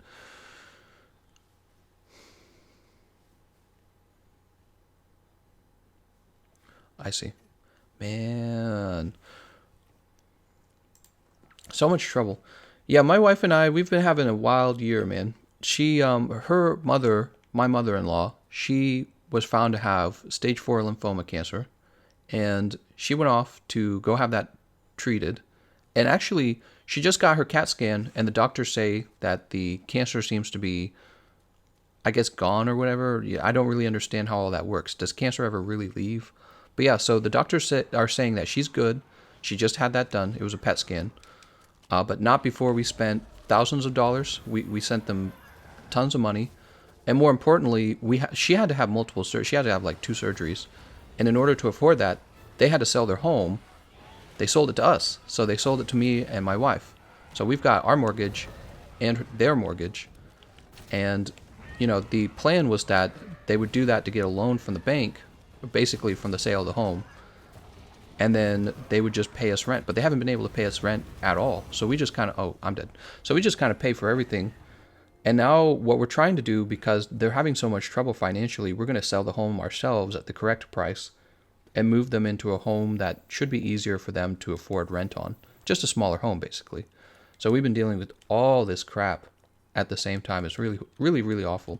But my wife is feeling probably a lot better just because her mother's done with the chemo, and her mother, she's not just done with the chemo, but apparently the PET scans came back good. So my wife's just feeling a lot better about that. She's only 24. Imagine losing your mom at like 24, 25 years old. It's really sad. But her mother's going to have to go back to the doctor constantly for more PET scans to keep an eye on it to make sure it doesn't return. And we just don't know how they're going to afford it all. And if the dad gets sick too, it's going to be a financial train wreck. So we've been watching the whole situation and going, you know what? They have too large of a house. They're paying too much taxes on it. They're paying too much insurance on it. So we're trying to sell the parents' home now, which they didn't really keep it in good condition. They just kind of let the house go, you know. They didn't keep anything up to date in it. The house is in really bad shape. So we're taking care of the bathroom at least before we sell the home, because we think the home will not sell at its correct value without fixing the bathroom first. And it's just tons and tons of work. So that's actually what she's doing. When I say she's left to run errands, that's the errand actually. She's gone over to make a decision on this problem we're having with the bathroom remodel. Hypothermia says cancer can go away, but it can return. Yeah. Well, we're happy because you know, after all this chemo, and the chemo lasted like an entire year. So that's how long this treatment is. It lasted almost an entire year, and the doctors are saying she's looking good now, and but she's going to have to return for more PET scans in the future. We'll have to see how it goes. Yeah, she was when she found out her mom had cancer, it was pretty bad. Actually, you know, it's not just depressing, but it was actually before she found out that her mother had cancer, because there was this weird thing going on. We both noticed it, where her mom was just losing weight rapidly, and it did not look right. And we both just kind of knew something was really, really wrong. And the mom and the dad, by the way, as well, they were both just kind of in denial about it. They didn't want to have to see the doctor about it. But we both just kind of knew. And it's just like this sinking gut feeling, like nobody just loses weight like that. You know, you don't just suddenly lose a ton of weight without trying. And she ended up having stage 4 cancer. We wish badly that she had just seen the doctor sooner, but they did actually see the doctor once, and he charged like $13,000 for them to have some kind of special examination for cancer, and he didn't even find anything. And then he didn't find anything the first time. He told them to come back for another test, because he thinks there was something still wrong. But they're like, $13,000, we don't have that kind of money. So they didn't go back. They waited until the mom's basically collapsing, and then she had to go to the doctor because she's like really ill now. And that's when they discover, yeah, it's stage 4 cancer. She had like a tumor removed from her lung. It was awful. It was really awful. All of it. So it was really depressing for a while, but it's almost done, and we've lost a whole bunch of money. We should have been, you know, she works real hard, I work hard. We should have been putting all of our money toward our student loan and just getting ourselves out of debt. But no, we've been helping with this, and it's just been like a money pit. It's awful. It's interesting for us because there's a lot of interesting debate about socialized healthcare, and we are experiencing, like, maybe in our own little world, a smaller version of socialized healthcare. We do earn money, and we could get ourselves out of debt, but we're busy helping her parents who didn't save up for retirement. They didn't save up for having to deal with cancer. They didn't do any of that. And so we're having to spend all of our own money to try and help them with their very serious problems, because if she doesn't get the money, she dies, basically, right? That's how it works. So that's why healthcare is it's not something you can ignore. You can ignore like a car repair or something like that and just get a Uber, I don't know. But you can't really ignore something like your health. So everyone's got health problems in America now, and we need free healthcare. But it's sad because our parents and our grandparents, they had the best economy in the history of America. The best economy. Housing was cheap, jobs were abundant, jobs paid well. They went through the creation of the internet. The jobs are just unbelievable that they had. Everything was cheap, and now everything's expensive. And we have global competition like we've never had before in America. And we've got student debt now because the cost of education is insane now. And they still want more of our money. It's really sad, actually. The U.S. government has more debt than GDP. So our debt's larger than what America earns in a year. That's how much debt America has, and the politicians never talk about that. But it really should be the number one thing everyone talks about. The number one thing everyone talks about, actually, is just that we should spend more money, particularly on healthcare. Well, who do you think we spend most of that healthcare money on? It's actually not the poor, it's actually the okay boomers. It's the boomers. It's the old people. The old people are now in their cancer years, and they all have cancer, and it turns out cancer costs like $60,000 per person. It's really, really, really, really, really expensive. Yeah, you know, if you're like 18 years old and you need a root canal or you need a tooth pulled or something, you know, that's like, it costs nothing basically to do that. It doesn't cost anything.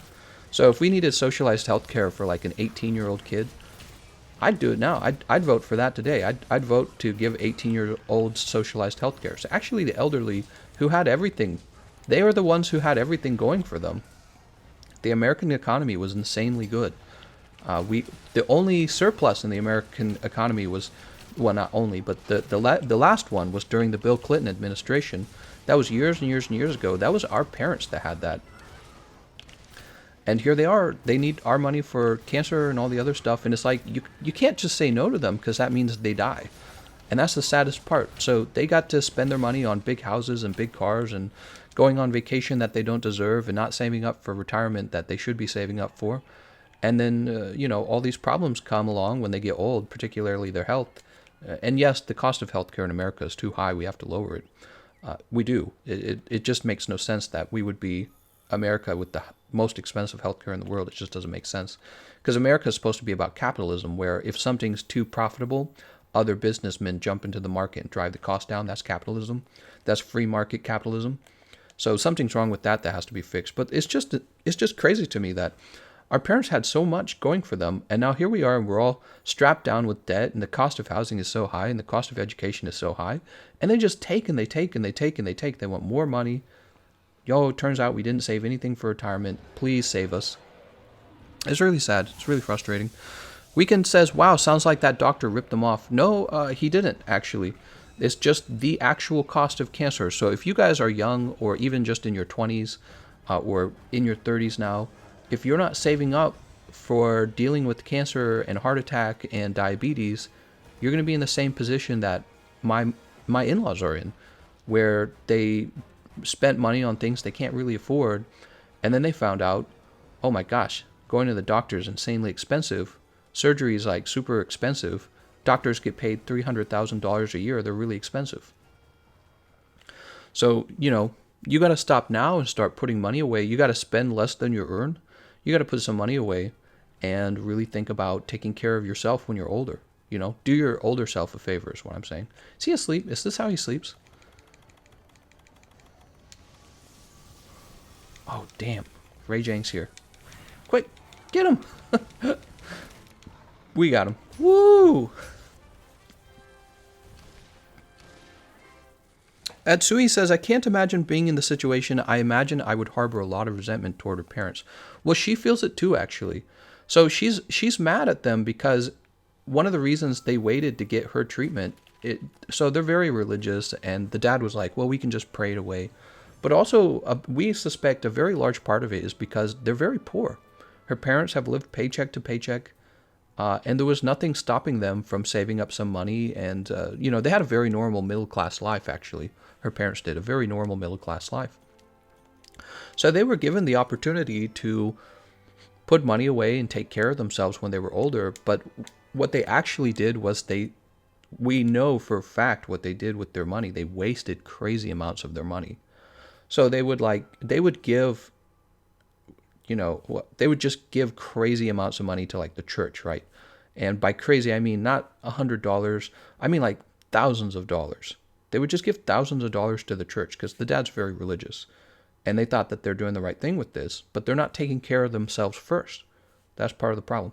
And, buying cars they shouldn't be buying, going on vacations they shouldn't be going on.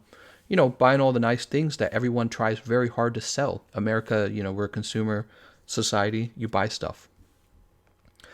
And going into debt to own these things, right? You shouldn't go into debt, by the way, guys. It's a bad idea unless it's an investment.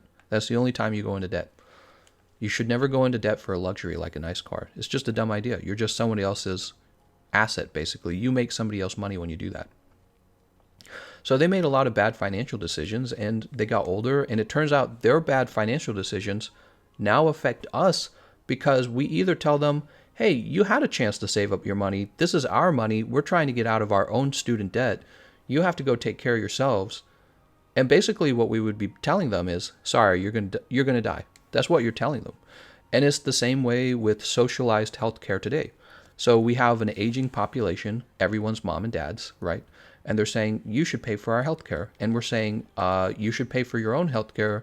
You've had a lot of time to earn money. The U.S. government printed so much money during the time that you voted and decided who the politicians would be. They printed so much damn money. And we are in so much debt from it now that our debt's like whatever $1 trillion. It's larger than our GDP. And all you can do is ask for more money. And we're struggling. The young people are really struggling to go to school because you got to go to school for certain decent jobs. And the young people are struggling to buy a home. I'm lucky to live in Missouri. The homes out here are affordable.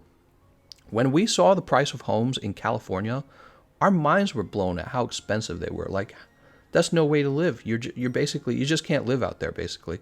Especially if you're young, unless your parents are wealthy or you've inherited money somehow. Is absolutely no, or you happen to be a engineer. You know, if you're a software engineer, but that's it. And what kind of society is that where only your software engineers and your doctors and lawyers can afford to buy a home? That's ridiculous. This is why they have all the homeless people in California. It's really stupid. So, but our parents lived in a time before all that happened. Before all that happened, and they still can't take care of themselves. And that's why we have, quote, a healthcare crisis. And it's very frustrating. It's very frustrating. You know, I feel like one thing people talk a lot about is the greed of the super wealthy. Nobody talks about the equal amount of greed that comes also from poor people.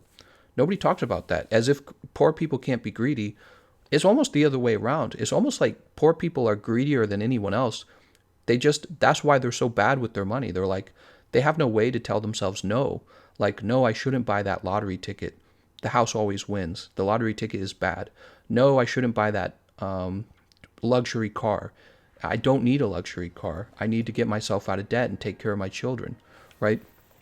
Nobody talks about that because it is greedy. You're being kind of inconsiderate. Because when you're older and you don't have any savings for retirement, what happens is you then turn to your children and say, Mom's going to die if you don't pay for this. And then, you know, and that's it. You got to enjoy all the nice things in life.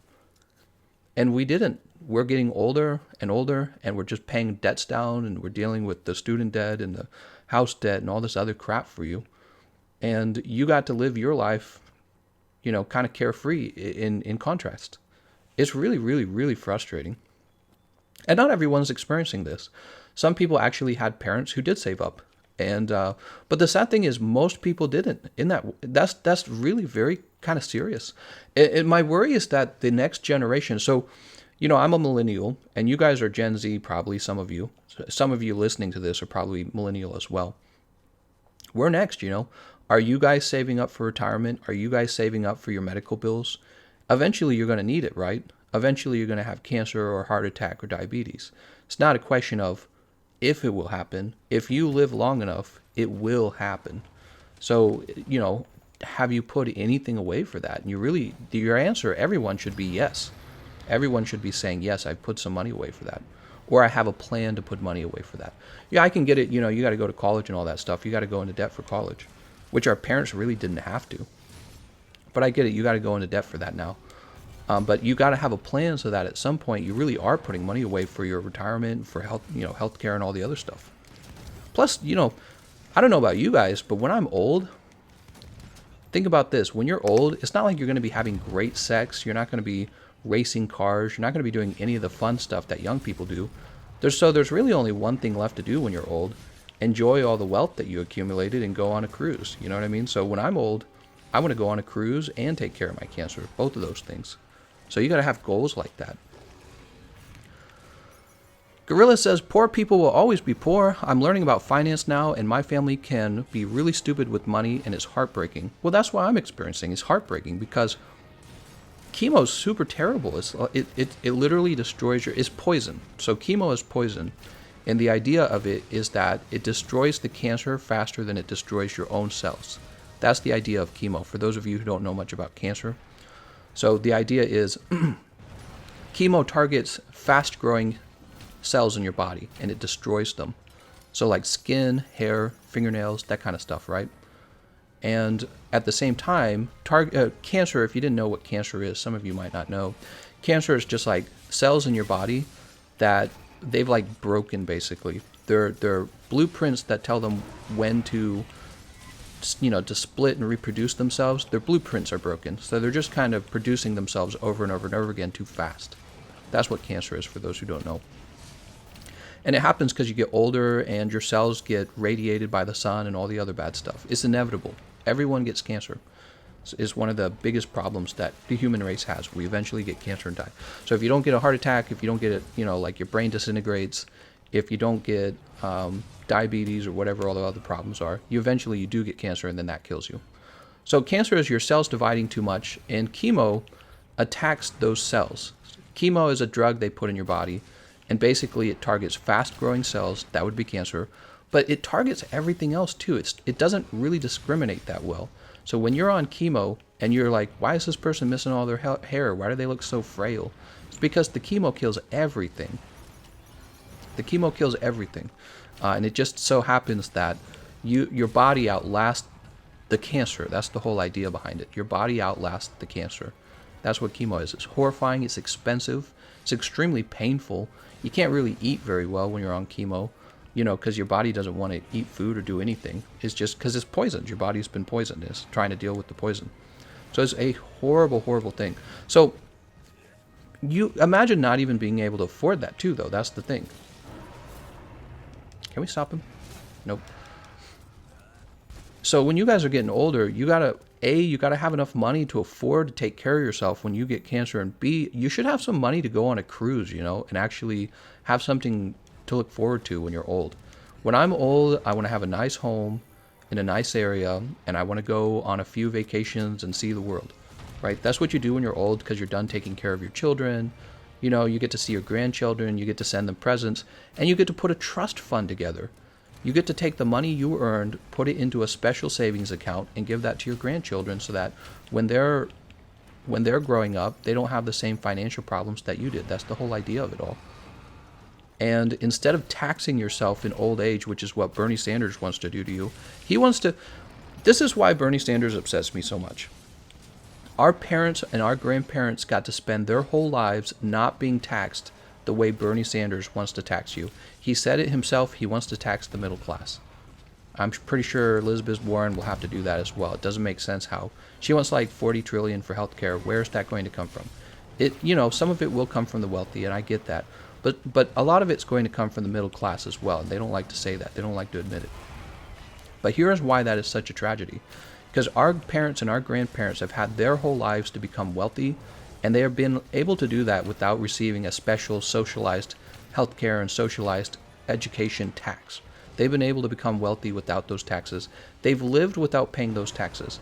And the reason we're being asked to pay those taxes now is not just because the cost of college is expensive, which it is, but it's actually not even that bad. Did you know like $30,000 is the average debt for a college degree? That is not that much. So especially if the college degree gives you a good job, that is not that much. The real cost, the real increase to your taxes will come from healthcare. When you look at how America spends its money, the government, most of the money is spent on healthcare. Who needs more healthcare than anyone else? It's the old people. So the old people have lived their whole life without paying these taxes, and they've kind of screwed things up for the young people. We've got pollution, tons of pollution. It's not sustainable, right? So now we've got to be sustainable, and that means earning less money than our parents earned just because we can't cheat and just blow a bunch of pollution into the air. We actually have to pay for that pollution. That means earning less money. Not only that, but we got the whole competition with the education's way, way overpriced. And at the same time, they want us to pay for their hospital bills by increasing taxes on us. It's just really, really awful in every way. And a lot of young people don't appreciate that about Bernie Sanders. They don't realize, wait a second, one day I'm going to be old. I don't want Bernie Sanders to tax me when I'm an old man.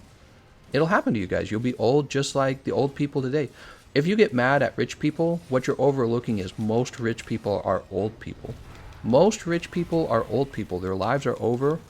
They've spent their whole lives saving up this money, and now you're thinking to yourself, I'll just take that money away from them. No. What's really happening is you're taking away your ability to be wealthy when you're their age, and you will be their age. That's what's really happening. And we can increase taxes on the wealthy. I'm okay with that. We can increase it to the point where the wealthy don't leave, or you can increase it to the point where we have to create a law that says you're not allowed to leave, which that would be crazy because I don't think we have laws like that.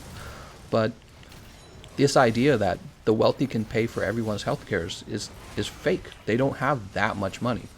The number of poor people who would like to have free health care is astonishing. There's tons of people in this position. around the world too. That's why they want to come into a first world country, because they go, you're first world country, you have socialized healthcare, right? All right, I'm coming over. That's what they say. And then you end up paying for it, and they don't necessarily pay back into the tax system because maybe they're already old. You don't know. But whatever the case is, you don't realize that you're shooting yourself in the foot. It's really the elderly that should be paying for the healthcare, and they can't. So it's either you tell them to pay for it or you tell them to die. And that's the tragedy of it all. That's the tragedy of it all. Because it's like, well, sorry, Grandma. You and Grandpa should have saved up. You had the best economy ever, and we have like the opposite of that right now. And we have tons of pollution because of you guys. And we're trying to deal with that. And you want us to pay for your healthcare too. And I know it costs like $60,000 for you, and I don't have $60,000. I'm $40,000 in debt from student loans. Where's all this money coming from? And everyone just tells the government to go ahead and print money like that's a solution. It's really not a solution. It's not a solution. Printing money, when you print money, what happens is everyone's money is worth less. Or there's a point where you're paying so much interest out to other countries from all the bonds that your government doesn't have any money. The U.S., I don't remember the amount. Is it like $800 billion of interest we pay out? Imagine if we just, I think it's like $800 billion. Imagine if we just spent that on ourselves because we didn't have all that debt. You know what I mean? Who printed all that money? It was our parents printed that money. They voted for politicians who would print that money. It's really sad, all of it.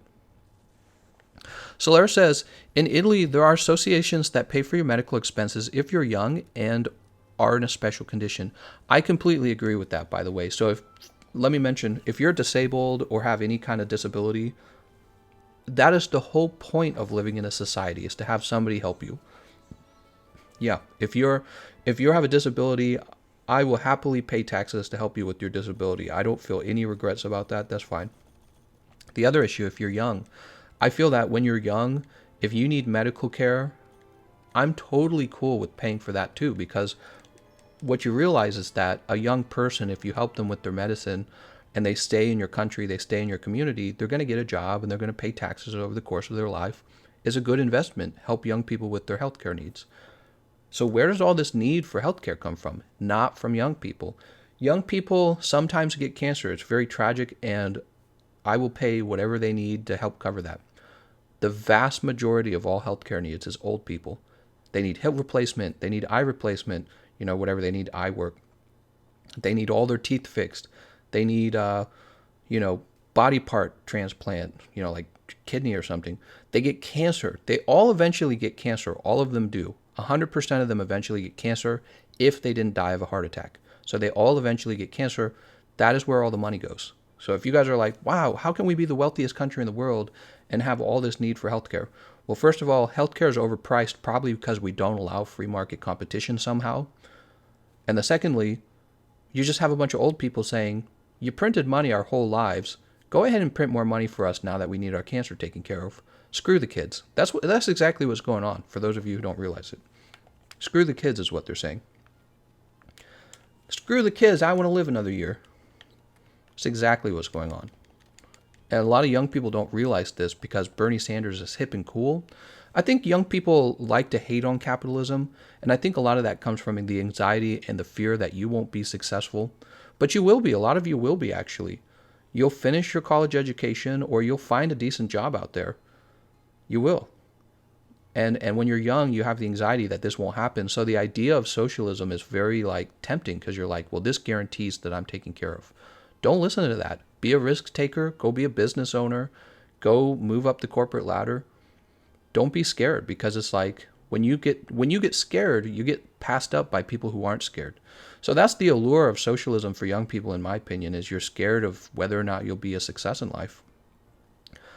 But what really happens is Bernie Sanders never represented young people. He didn't. Bernie Sanders pretty strictly represented old people who wanted their health care taken care of. That was his whole deal. Bernie Sanders wanted to take down the evil corporations, and I agree, we can increase taxes on corporations and wealthy people. But his main deal is giving out free health care to people. Who needs free health care? It's not young people. It's old people exclusively need the vast majority of all the health care. It's really bad. And he will make you pay for it. He won't make the elderly pay for it. The whole idea is that you pay for it, even though you've got student debt. That's the whole point of it. And then when you're old, you don't have any money because you spent all your money paying for grandma and grandpa. Should be the other way around. It's shocking. It should be the other way around. Grandma and grandpa have been earning money their whole life. Should be the other way around. They should be sending you your inheritance. That's what should be happening. The money shouldn't be coming from the wealthy. The wealthy, right? You know, like I said, we can increase taxes on them in a reasonable way, but it's like you can't just expect them to pay for the whole country. I mean, that's I don't know what to call that other than theft. You came here and you created jobs for everyone and invented a product everyone wanted. Now go pay for everyone's health care. We hate you. Right? That's the message for rich people. And some rich people probably are bad people, but not all of them. You know, some of them were just very successful, hard workers. Probably a lot of them were mostly successful, hard workers. So, but we hate them because they have more power. They're higher up the hierarchy, right? So we don't like them. They make us uncomfortable. But yeah, the people who are really greedy, I feel like it's actually the people who they had their whole lives to save up money and to take care of themselves, and now they need a $60,000 cancer surgery, and they're asking for you guys to pay for it. But the politicians have successfully made you feel like the whole problem is actually the wealthy. But just imagine if your parents had just saved up for themselves, your parents and your grandparents had just saved up for themselves during what was essentially the best economic period for America ever. What if they just saved up for themselves? They wouldn't even care what the wealthy are doing. They'd be like, oh, the wealthy, yeah, what are they doing? We don't care. No one would be talking about it if they just had enough money to take care of themselves. It's really frustrating. Let's go by special rewards. Let's see. Oh, this is a good one. Oh, Max Players 2. Never mind. We picked that one up already. We'll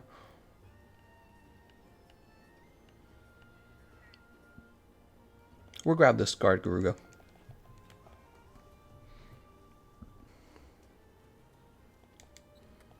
I want low taxes. I really do. I think low taxes. I think people spend their own money better than the government does. I really do. I don't think the government has proven itself to be a better spender of money. And actually, you know, when you hire the government to spend money for you, the government always pockets some of that money, right? So when you hire the government to redistribute money, the very first thing that happens is they hire people, the government does, and then you pay their paycheck. So it's like you've got a middle manager essentially that doesn't need to exist. Not middle manager, you got a middleman that essentially doesn't have to exist. You know what I mean? You ever think about that? The guy, Microsoft guy, Bill Gates, he's too wealthy. Stop buying his stuff then. Just put your money into savings. Stop buying his stuff. He can't get wealthy if nobody buys his stuff. That's how it works. If you don't buy his stuff, he can't be wealthy. Save up your own money and put it into stocks. And then you don't have to be mad at Bill Gates because he's extremely successful. Wasn't he just announced like the most wealthy person in the world? Not to mention, he really does provide jobs. He did, with the creation of Microsoft, provide one of the best American companies that we have. And they work on really important technology for us. So all the hate for the wealthy, it's some of it's unwarranted. Some of it's probably warranted. I think that the wealthy do try to dip into crony capitalism. I think the wealthy did create a lot of the pollution, and they still want to, and we have to find a way to tell them, you can create pollution if you want to pay crazy amounts of money fixing the pollution. That's what we should tell those companies. But just being mad at people for being driven and successful and an entrepreneur is a bad idea. It's a bad idea. People should be driven. They should be entrepreneurs. They should want to be the most productive person in the world. You know, you should want to do that. It's good for your community. It's good for your country when you're that person. Eat the rich, right? Yeah, it's sad. Murray says, let me go to school without a Microsoft or Apple software on my computer, ? Yeah, you could do Linux, by the way, if you didn't know that. You actually can do Linux.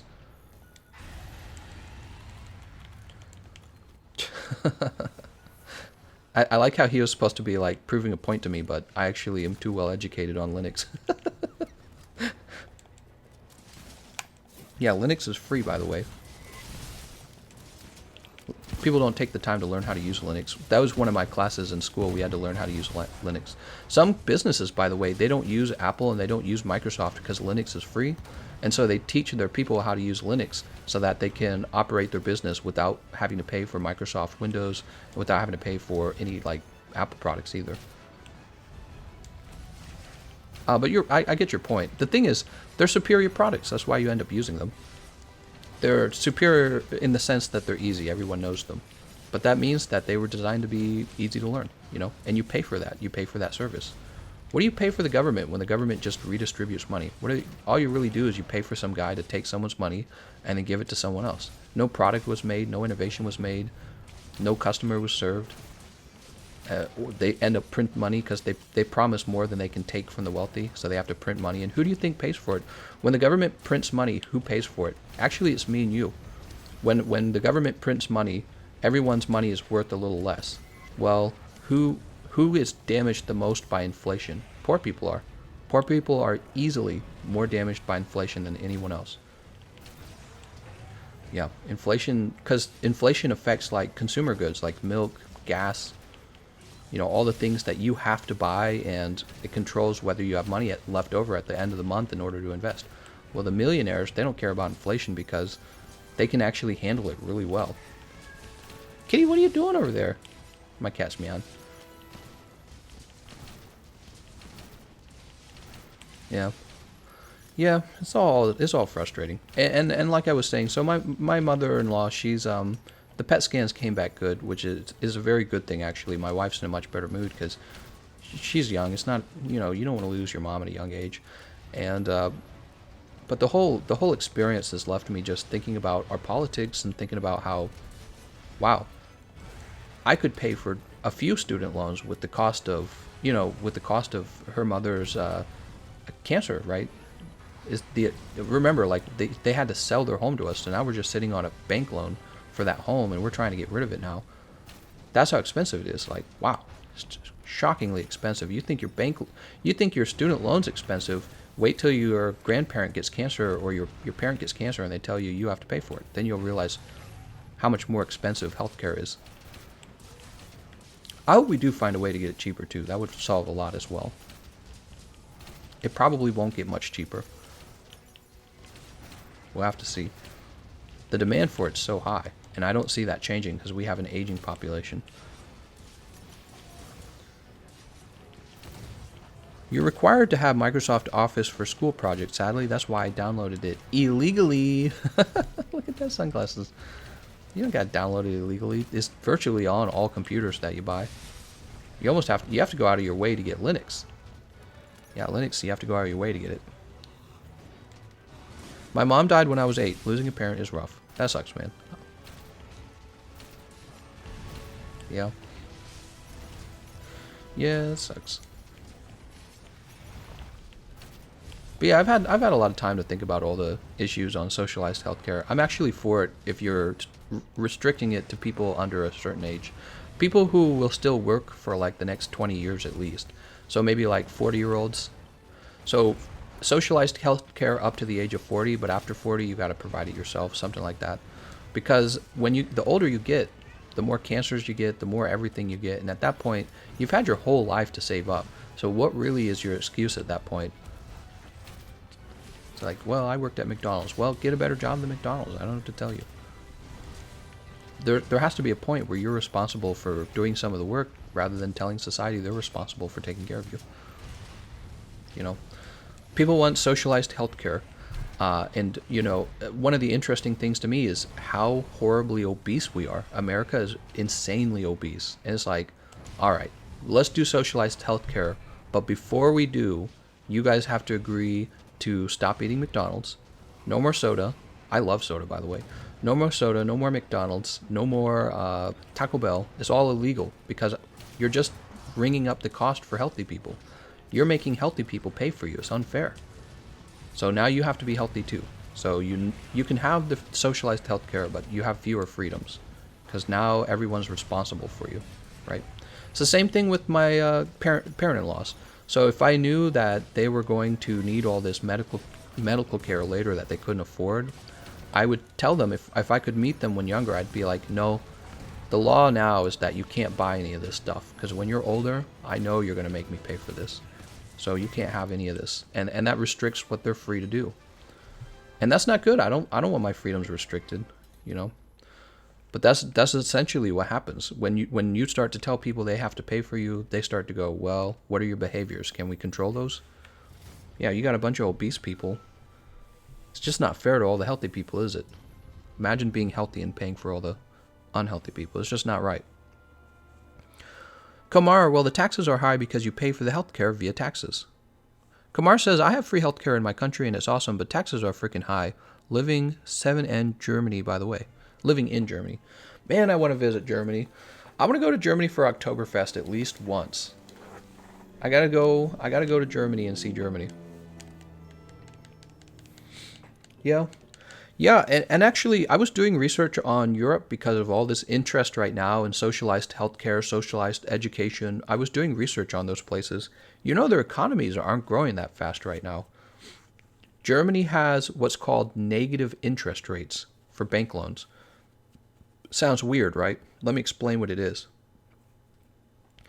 Basically, the Bank of Germany, they're going to charge, not the bank, well, their federal bank, their equivalent of a federal bank, is actually going to charge the private banks money for storing money. So normally the way it would work is if you hold on to money, you get a little bit of interest on that money. Negative interest is where instead of earning money on your savings, you lose money for having savings. The reason they implemented negative interest rates is because they're trying to force their private banks to loan out all of their money. So they've created a system where you lose money for not loaning out the money. So the banks are now trying to find somebody who will take business loans and other kinds of loans. And the reason they're trying to do that is they're trying to stimulate any kind of growth that they can. But the question is a really bizarre thing that's never really been tried or documented that well. There's all kinds of things that can go wrong, but it's very sad because that's your, how do I describe it? Yeah, I'd need like a whole class to describe it. There's like this really careful balance that goes on between your federal bank and your private bank, right? So your federal bank, it buys bonds from your government. That's how your government gets money, by the way. Your government sells bonds. Sells bonds to the federal bank. And the federal bank buys these bonds, and then the federal bank makes loans to the private banks. When you take your interest rates and you make them negative, everything kind of changes. And it does not change, in my opinion, it does not change in the favor of poor people. It changes in the favor of the rich. So the rich are able to get these bank loans at even lower interest rates. So if you're a rich person and you're ready to pull out a bank loan to make an investment, negative interest rates in Germany are great for you because now you can get those bank loans at a lower interest rate because the banks are happy to get rid of their savings. The bank doesn't want to have any savings during negative interest rates. So the bank's like, please take a business loan out. It's great for you as a wealthy person. The person who it sucks for are the poor. Because when your government is making out bonds to the federal bank, who pays for the bonds? Who pays for the government's bonds? It's not the wealthy. It's the poor people pay for the bonds. The poor people pay for the bonds because it's the government going, I owe you. And when the government says I owe you, what it really is doing is going into debt. And when the government goes into debt, it pays more interest out on that debt. And when the government pays interest out on the debt, it means that it has less money left over to buy things for, the people who pay the taxes. Yeah, the wealthy probably would love negative interest. Donald Trump wants to do that here in America, by the way.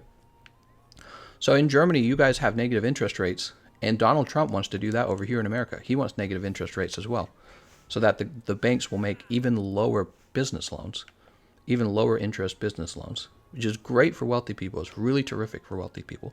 Wealthy people are going like, yeah, give us those tiny interest rates so we can make huge investments in businesses and in real estate and whatever other venture you're going to do.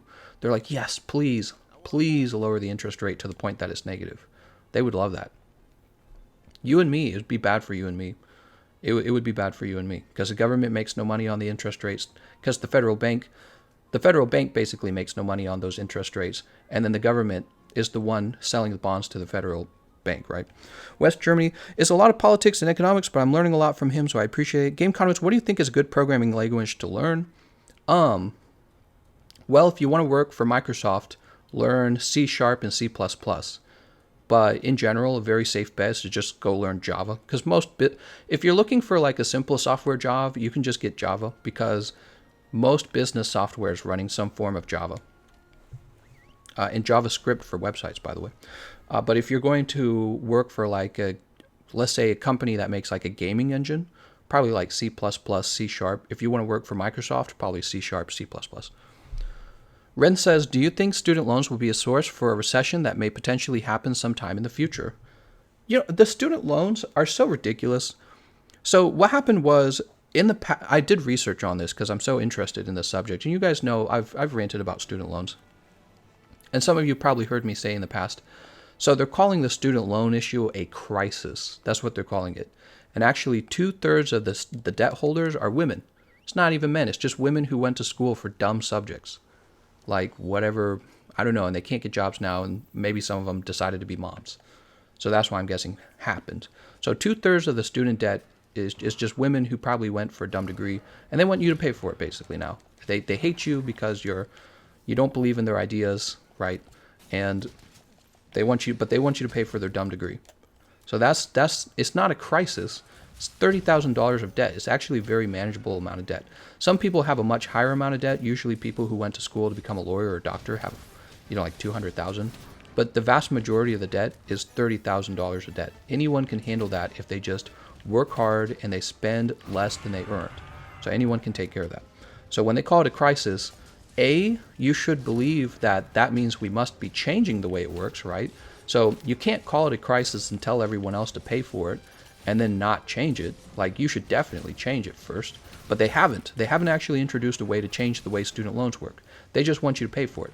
So keep it the way it is. It's a crisis, and also you should pay for it. Now, the other thing I learned about student debt is that the way student debt used to work, you would have to get the student loan from a bank. So the bank was held, you were a liability for the bank. You would pull out the loan, and the bank would be like, am I going to get that money back? That's what the bank would be asking itself. So you're going to go to school for what?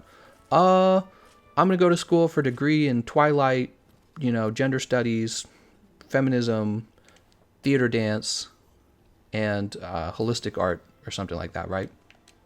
And the bank would be looking at you going, how much do you want? And you'd be like, yeah, give me $50,000. And the bank would be looking and going, you're never paying this back, are you?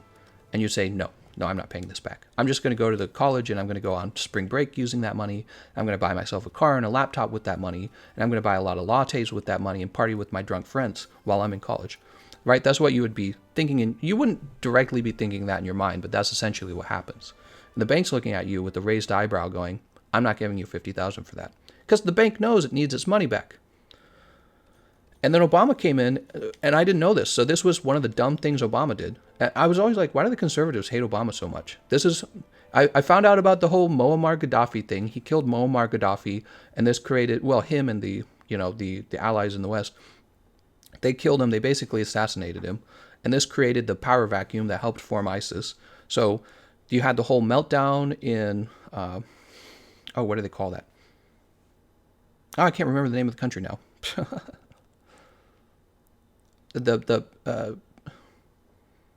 It's on the tip of my tongue. Not Saudi Arabia. Saudi Arabia is fine. Bashir al-Assad.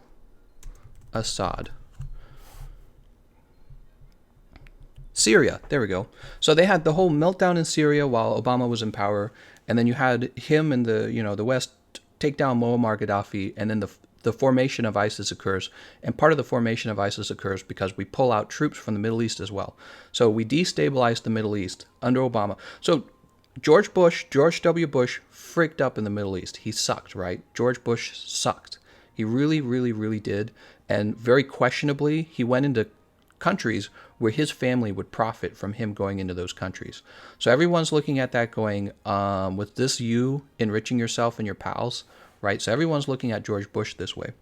But then Obama takes office, and we're like, all right, now we're going to have change. Didn't really have change, though, did we? What happened was you have the destabilization of the Middle East under Obama as well, because we pull troops out when we don't have strong leaders in the Middle East built up yet. And then we take down Muammar Gaddafi anyways. You have the Arab Spring occurs with Egypt, and Obama's like, yeah, liberty, go for it, right? We're kind of backing them a little bit. We ship weapons out there. We use drones out there, right? So lots of warmongering going on. So we have the formation of ISIS under Obama, but then we have this other subject that I didn't know about, and it was the issue of the student loan debt. And I did not know this. There was a law that changed under Obama. He was the one who put it together, and the law was that the U.S. government would now be the issuer of loans for student debt, basically. I did not know this. My kitty's meowing. Let me go see what she wants. I think she wants into the bedroom. I'll be right back.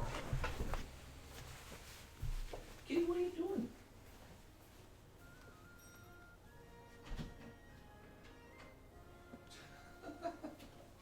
My cat wants into the bedroom because it's more comfortable for her, probably.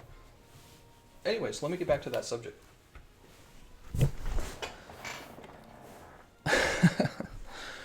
Ern says George W. Bush or H.W. Bush? George W. Bush. He's the one that we had the 9/11 attacks. It's very terrible and tragic. And then he says we're going to go to war in the Middle East. But he goes into the country that probably did not commit it. Okay, he goes into a country that would actually personally enrich his family through like war contracts, right? Weapon contracts. Let me have a drink. I'm just talking my mouth off today. So anyways, so the Middle East, we do a lot of warmongering in the Middle East under Obama. It's good for no one, basically. But also the whole student loan crisis changed under Obama. It actually became, in my opinion, much worse because he said from now on, the government will be the issuer of student loans, not the banks. And like I was saying, the banks do this thing where they go, are we actually going to get our money back? See, the banks are like a business, right? And as a business, they go, we can't make loans out to people who are financially non-viable or unviable. We actually have to make good investments. That's what the bank does. Because they're a business. That's what they're good at. And then the government said, we'll make the loans. And guess what? The government's not a business. The government is run by a bunch of bureaucrats who are running for your vote. They need you to like them. So the government now issues all of the debt. Guess what the single largest debt in America is now? Student loan. Student loan is the single largest debt in America. All the combined young people together. He told everyone they had to go to school, which is not true, by the way. He told everyone they have to go to college, and then he says, you can definitely get a college loan. We're not going to discriminate against anyone. Everyone can come get a college loan. So now we have a student loan crisis, they call it, which again is just a bunch of women with bad degrees because nobody was discriminating on how they spent the money. You just spend the money. When I applied for the student loan, if you're young and you don't know, when I applied for it, there was basically no questions. They're just like, oh, you want the student loan? Here you go. They just gave me a bunch of money.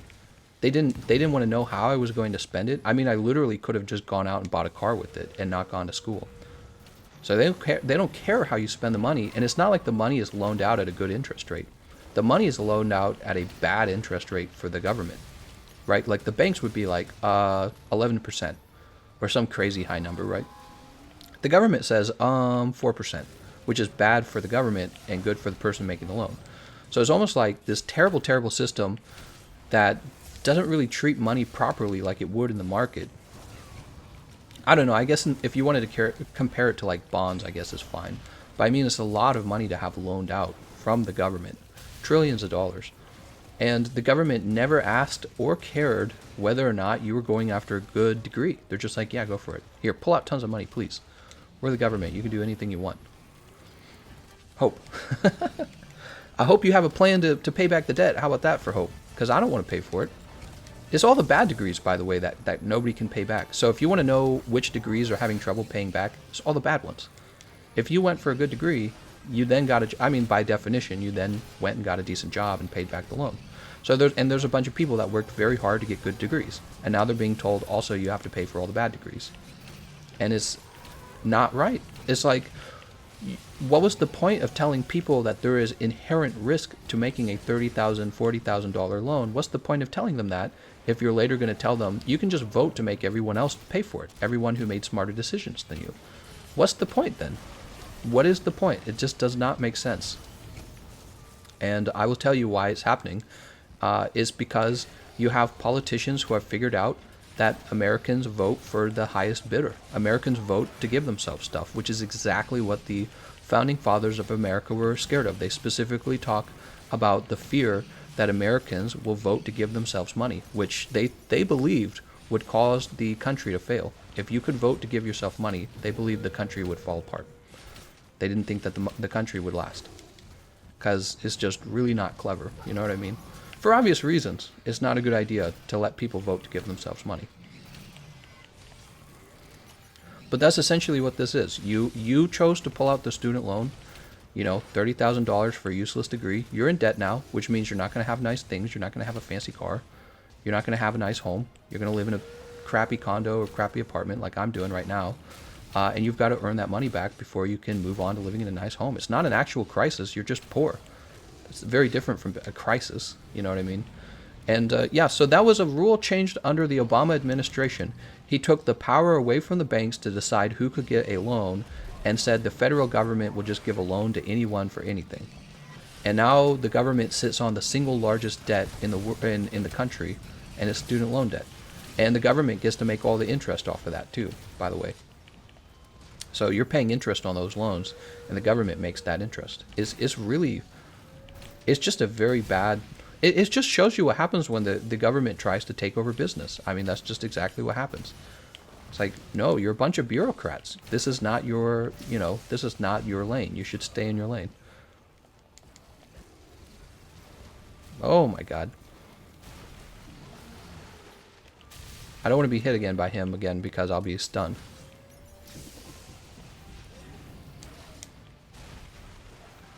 Why not just abolish fiat currency using usury bank systems and remove all debt slaves?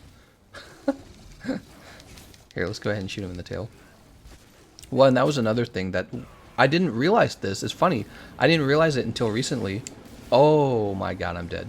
I did not realize that America dissolved the whole backing of gold for the US dollar. I did not know that.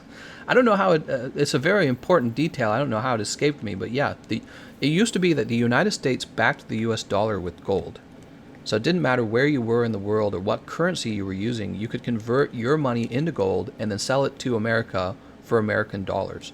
And then the US government got rid of that. Why would the US government get rid of something like that? Well, they get rid of that so that they can print money willy-nilly. That's why. It's funny because we accuse China of currency manipulation, and it's almost like we want to be the ones who can manipulate our own currency, but we don't want them to do it. It's so ridiculous. I did not know that detail. It's funny, I only recently learned that. I used to believe that the US government always backed its money by gold. And this is a way to stop inflation, basically. It basically means your government can't cheat you, right? So if the US government starts printing a bunch of money, what you're supposed to be able to do, just buy a bunch of gold. And then it doesn't matter how much money they print. It's not like they can cheat you out of your money. But they can now, because you can't just buy gold, can you? You can't just buy gold. It's silly.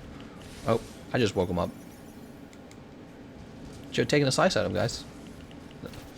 Well, actually, I don't know, sticky ammo does a fair amount of damage. Yeah, I thought that the US government backed everything with gold. It doesn't do that anymore. Stop doing it.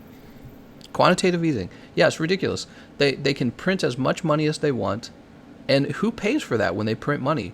You and I pay for it. The wealthy don't really pay for it. You know why? Because the wealthy are the ones who make the business loans from the giant private banks. So there's like a cash flow to it all, guys. The U.S. government prints bonds. The bonds get purchased by the federal bank. The federal bank makes the loans to the private banks, and then the private banks make the giant loans to the big business owners and the wealthy people, right? And you couldn't just print a bunch of IOUs or have a bunch of money printed, because if you're a U.S. citizen watching this, you'd be like, well, I'm just going to buy a bunch of gold then. Frick your dollar. You can't do that anymore. So the government can just essentially print as much as they want or issue as many bonds as they want and send this to the federal government to keep like interest rates low or whatever they want to do.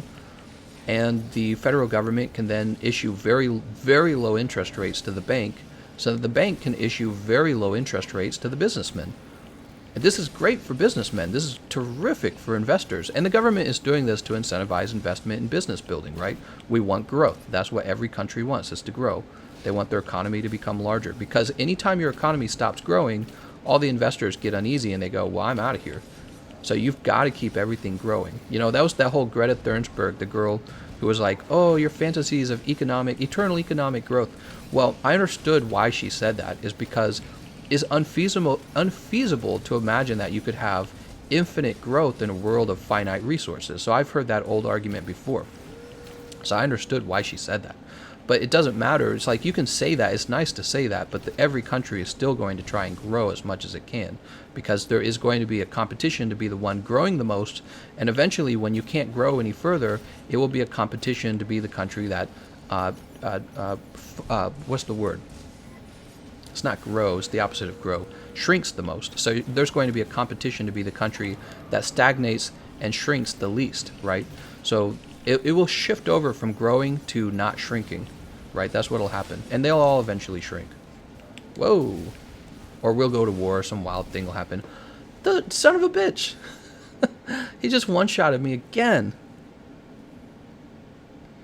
But right, so the government issues bonds, the federal government buys the bonds, sends it to the private bank, and the private bank sends it to the wealthy businessmen. And the people who don't benefit from that are me and you. So me and you, we don't make million dollar business loans from the bank. We don't. You and I are not investors. We can buy stock with our own money. But the really wealthy people in our country, the reason they're wealthy is because they pull out $1 million from the private banks. That's how you get actually wealthy. You pull out $1 million loan from a private bank and you use it to start a business. The business is a risk. You could fail, or you could succeed. And when you succeed, you are now, in the 1%. You're now one of the wealthy. You're one of the beautiful people. And this is how they do it. And the thing is, who pays back all the bonds and all that other crap? It is not the wealthy. It is actually me and you. We pay back the bonds. So when the government's printing all these bonds to send to the federal government, the federal government is issuing low interest rates to the private banks, and the private banks are issuing low interest rates to the businessmen because the country's trying to grow. We pay for that, and the wealthy are the ones who become extremely wealthy. So there's a very simple, and basically what this means is you and I should be trying to become investors. Everyone should be thinking this way. Because it's not just us in a competition amongst each other, it's us in a competition amongst the entire world. So it's not like, oh, we should hate the wealthy. The wealthy are actually very clever, and we should all be very clever. We should all be business owners in America, and the rest of the world can purchase goods from our business. But what you don't want to happen, you don't want the rest of the world to become the business owners. That's what will actually happen. Remember, all countries are actually in a competition with each other. That was what I actually liked about Donald Trump, is he actually would admit that our allies, yes, they're our allies, but they're actually our business competitors. They're not necessarily our business allies.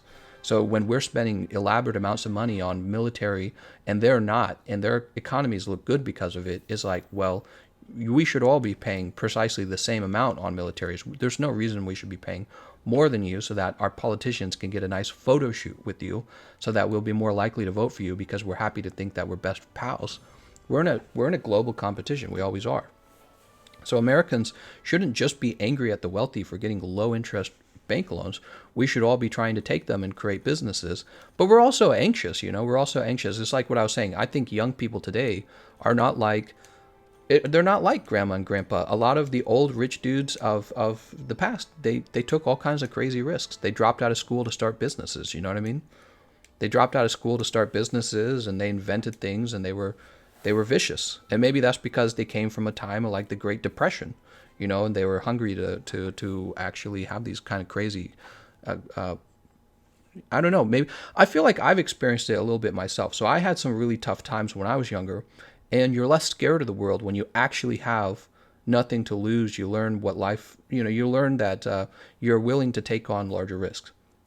So maybe if you've been living in this sort of sheltered, fairly successful middle-class life your whole childhood, and you're looking out in the world and the world is telling you now you're going to have to take real risks, you go, I'd rather just have socialism. Can somebody just pat me on the butt and tell me I'm special? It's like, nope, it doesn't work that way. Some of you are definitely not special. Some of you are definitely losers. Some of you are winners, and everyone needs to be trying to become a winner because it is a competition. There's no like, oh, we just want to be best friends. This doesn't really happen. This happens, businessmen tell you that they want to be friends, and then they take your money. So that's what really happens. And that's my opinion anyways. You can disagree with me if you want. But it's not like the world's ever, and it's precisely because we live in a world of actual finite resources. What am I about? Man, I'm talking a lot. Right? Why grow when you can stop others from growing, for we can stay fat? What? Let's fight this guy. Zenogar is savage. Our military spending in the U.S. is 1,000% out of control. Surely we can agree on that. Well, we can agree that we spend more than the other countries.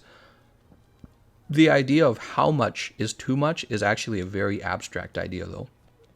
Okay, so as citizens, we don't really know what the Russian military is up to, what the Chinese government is up to. We don't really know what our government is up to with anyone's militaries. All we know is that we fight these proxy wars that you often don't hear about, and war continues to mostly be about who has the best technology in the world. Okay? And these proxy wars are pretty meaningful, actually. They affect you economically. So the question of how much is too much is actually a lot more complicated than just looking at the number and saying, that's a big number. It's a lot more complicated than that. But the politicians basically just tell us that. So you'll have a politician that's for raising the amount, and you'll have a politician that's against raising the amount, or maybe they're for lowering the amount. And then they try to sell us the idea that, oh, this is too much, this is too little. You don't actually know what is too much and too little. You would probably have to be in the military, working in the Pentagon, and looking out at the rest of the world, and doing this your whole life to really know how much military you need to have security and to have control of the resources in the world. That's what a lot of this is about. You're supposed to be controlling the resources. You think that military is just for home defense. You don't get it. If you don't control the world resources, you don't have any home defense, because the country next to you, they take all the resources, they have all of the economic growth, and then they build the best military using that economic growth, and all of a sudden your home defense isn't enough because you actually needed to keep up with them. So, right, there's the issue of the whole arms race, but again, it's just a matter of, it's harder to actually determine what is too much and what is too little.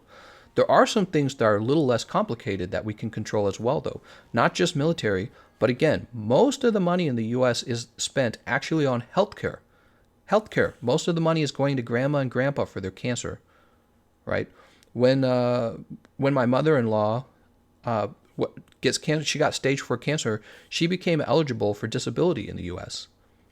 So, and we're probably going to help her get onto it. And now everyone's going to be paying for my mother-in-law's disability. She's not on it right now, but it's like we can't afford to pay for her next.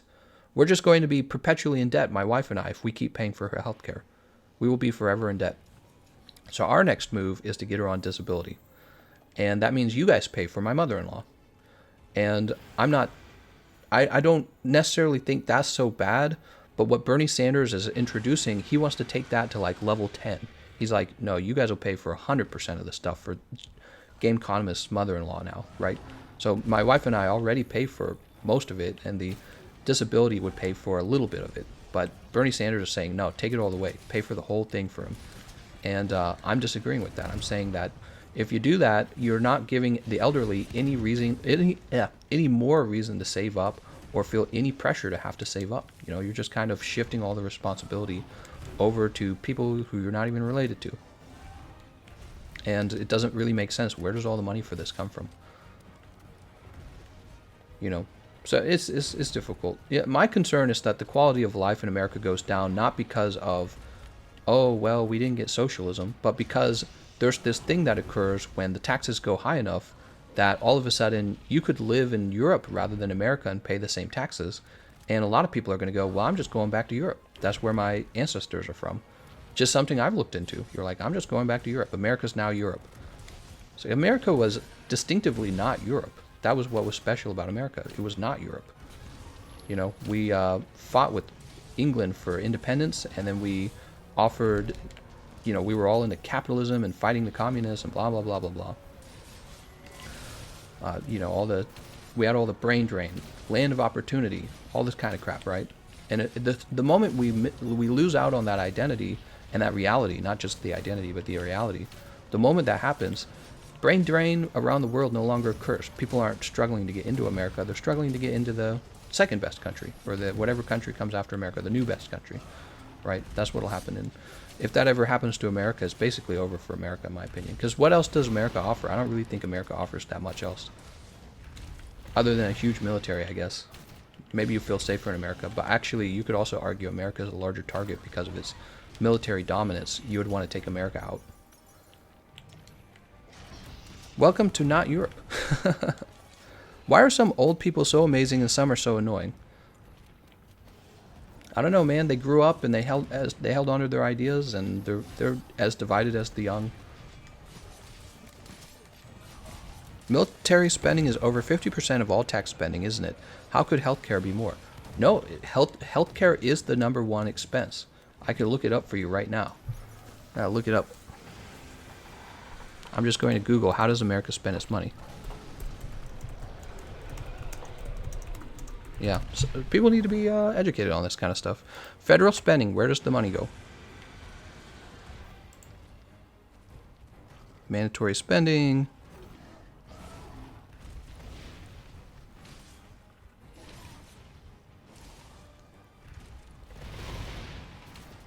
Oh, these are confusing. It's got like multiple graphs.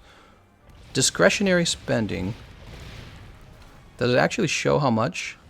So in 2015, 600 billion on the military, and just shy of $1 trillion on Medicare and health. So the military was half the cost of our healthcare, to put it in perspective. Military is still a lot. And like I said, we could reduce military if it made sense to reduce it, but we would actually have to know if we should reduce it. And one of the problems is you don't know if you should be reducing your military spending, because military actually does a thing for your country. It's not just about security. It's about your proxy wars, and it's about keeping up with the technology of the opposing countries, who don't like you, by the way. So they don't hack your computers and steal all of your technology from you, right? So it's not so simple as, oh, that's a big number, that must be too much, which is what most people say. They look at the number and they go, that's a lot. Just take money from there, right? That's what they say.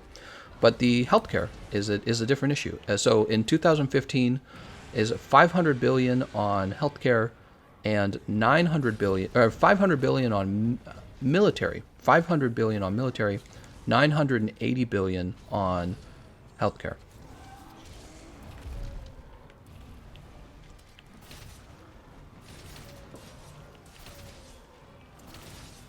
I think healthcare is the biggest expense of our overall population, not our government.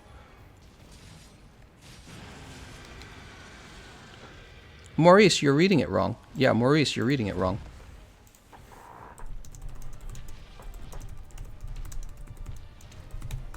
You're looking into discretionary spending. That's what you're looking into. I'm pretty sure.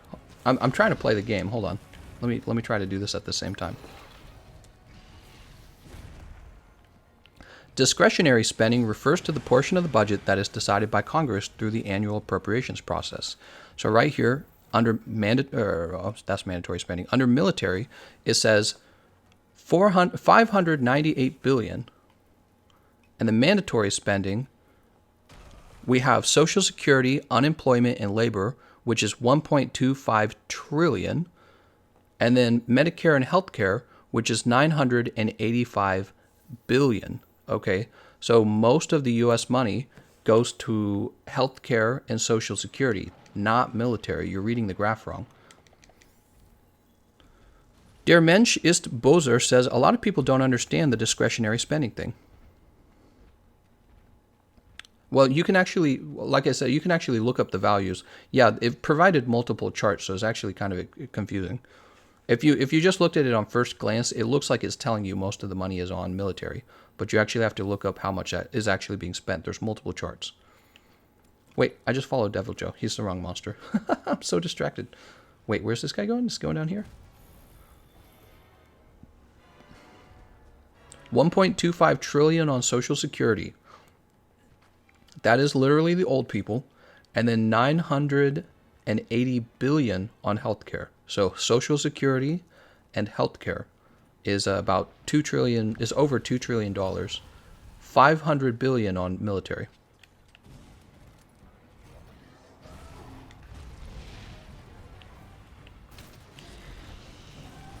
Whoa.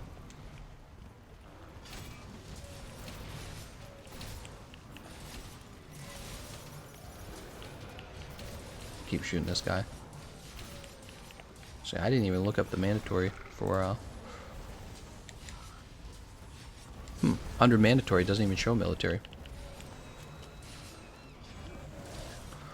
Ah, right. Okay, and so there's another graph called all federal spending. And so, Maurice, I would encourage you to take a look at the last graph. If you and I clicked on the same link, it's called nationalpriorities.org. There's 3 graphs, and the first 2 show you the difference between mandatory and discretionary spending. And discretionary spending, I guess, is what like Congress appropriated for spending. You scroll down to all federal spending, and you'll see that Social Security and Medicare and health take up more than half of the graph, whereas military just takes up what looks to be less than a quarter of the graph. Yeah. We do a fair chunk of military spending, though. I mean, it's a lot, but most of the money is going to Social Security and Medicare and health. It's essentially the old people. So when you say, okay, boomer, you quite literally are right. They're spending a lot of the money in the country is just going to them. A lot of it. You don't have to be mad at them for it either, though. But you should be careful when you're told by like Bernie Sanders, yeah, young people love Bernie Sanders. Was like, who do you think Bernie Sanders is actually representing? Things that would help young people or things that will help the elderly? And he is helping the elderly. He always has been. Stuff like mandatory health, or not mandatory, things like Medicare for all. That's not a young person. That's not a bill for the young people. That is a bill for the old people who can't afford their cancer treatment. That's where most money gets spent when it comes to healthcare. It's not being spent on like your leg that you messed up playing soccer. That's actually, in comparison, that's very cheap. Don't forget about the tax cuts that were implemented in 2018. That is currently blowing up our deficit. Yeah, I mean, I suppose you could make that argument, but you could also argue our economy has actually been growing. So the argument with the... Oh, no, what happened? Chris died. No, Chris! So the argument with the fact that we're going more and more into debt, the problem is with this argument is that we also have a growing economy. And the problem is that if the economy were to ever stop growing, then you couldn't necessarily justify continuing to go into that debt. 205 says, interesting that the military isn't where the majority is spent. I would have guessed the opposite. Yeah, see, people need to be told that. People need to be told most of the money goes to the old. Most of the money goes to Social Security and to healthcare. That is where most money gets spent. McCrell says, Mr. Sell says, how did he die? I don't even know, man. He just suddenly died. So we are at the 2 hour and 20 mark. Should we wrap up? Maybe we wrap up and play some Pokemon next or something. I could work on commentaries for my editors. Der Mensch ist Boozer says, gotta make money to pay your bills. More money, more problems. Maurice says, I googled a chart earlier, and at first they all showed military is the most. But once you click the link and read it, it is then healthcare is actually more. I wonder if they're... Maurice says, it's like they're purposefully being misleading. Yeah, I thought about that too, Maurice. They could have easily flipped it, couldn't they have? They could have actually shown healthcare first. Crypto Knight says, Bernie Sanders is for young people too. He at least wants to stabilize our budget so that young people still have a country that is fiscally sound. You think Bernie Sanders wants to stabilize our budget? He and Elizabeth Warren are introducing bills that would spend like $40 trillion, amounts of money that we've never spent before. That is not stabilizing our budget. And now their argument is that, well, we can spend this money because of all the huge economic growth and all the money we'll take back from the wealthy. So that's their argument for that kind of spending. And Bernie Sanders has openly said he will raise taxes on the middle class. So we'll be paying taxes like they pay in Europe, and in Europe where their economies aren't really growing at all right now. Their economies are really struggling, which is why, like I said earlier, Germany has implemented this thing that's never been tried before, negative interest rates for your private banks, or the federal bank, right? So I simply don't agree with that. I think America still is the wealthiest country in the world. It still has the largest economy. It still beats China by a fair like $5 trillion a year. And actually what Americans need to do is not spend more than we have. And that's, that's tough. It's hard to be told that because it feels like all voting today is like, well, who's going to give me stuff and what is it? And voting is not like, it's not supposed to be like a credit card transaction Oh, how much credit card debt can we put America in? That's what it feels like. How much debt can we have? It's so crazy. Our whole conversation should be, how can we start eating away at some of this debt so it's not larger than our GDP? But nobody's having that conversation. We're all talking about how much we can give ourselves and thinking that this is going to end well. Like, it didn't end well for our parents, did it? I mean, look at where we're at now. Our government, think about how much interest money could be going to us and it just goes to another country or to whoever holds our debt. Yeah. I do want a politician that will be honest with us and be like, guys, we got a lot of debt and we can't afford free stuff right now. And yeah, you young people have been screwed, actually, and you're just going to have to work your way out of it. Good luck. I wish a politician would stand up and say that, because that at least would be honest. I would vote for that.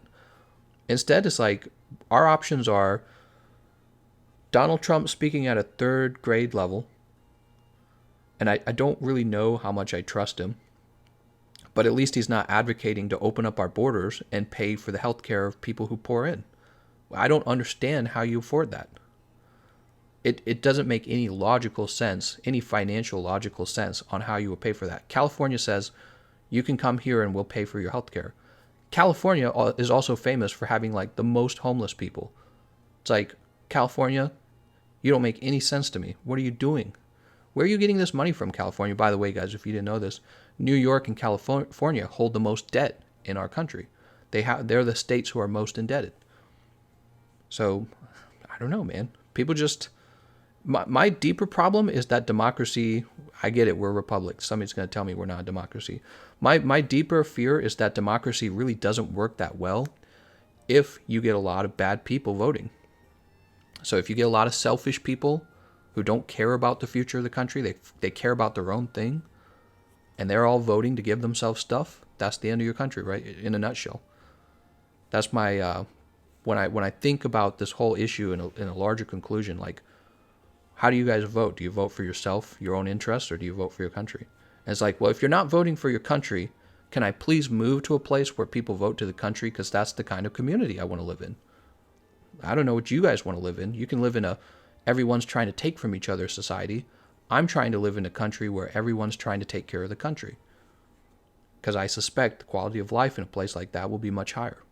So it's frustrating. We'll have to see what the politicians turn out pretty soon, you know. So it's November, which means 1 year from now, we will either have Donald Trump again or we'll have one of these Democrats. So there's lots to see. Well, I think we should wrap up. I want to thank you all for watching. I want to thank Drift GTR for his generous donations and everyone else who made donations as well. Maybe I'll hop on Pokemon Sword and Shield. My wife still isn't home. So maybe I have a little more time to play. Yeah, I'll think about it. I want to thank you all for watching, and I'll see you guys next time.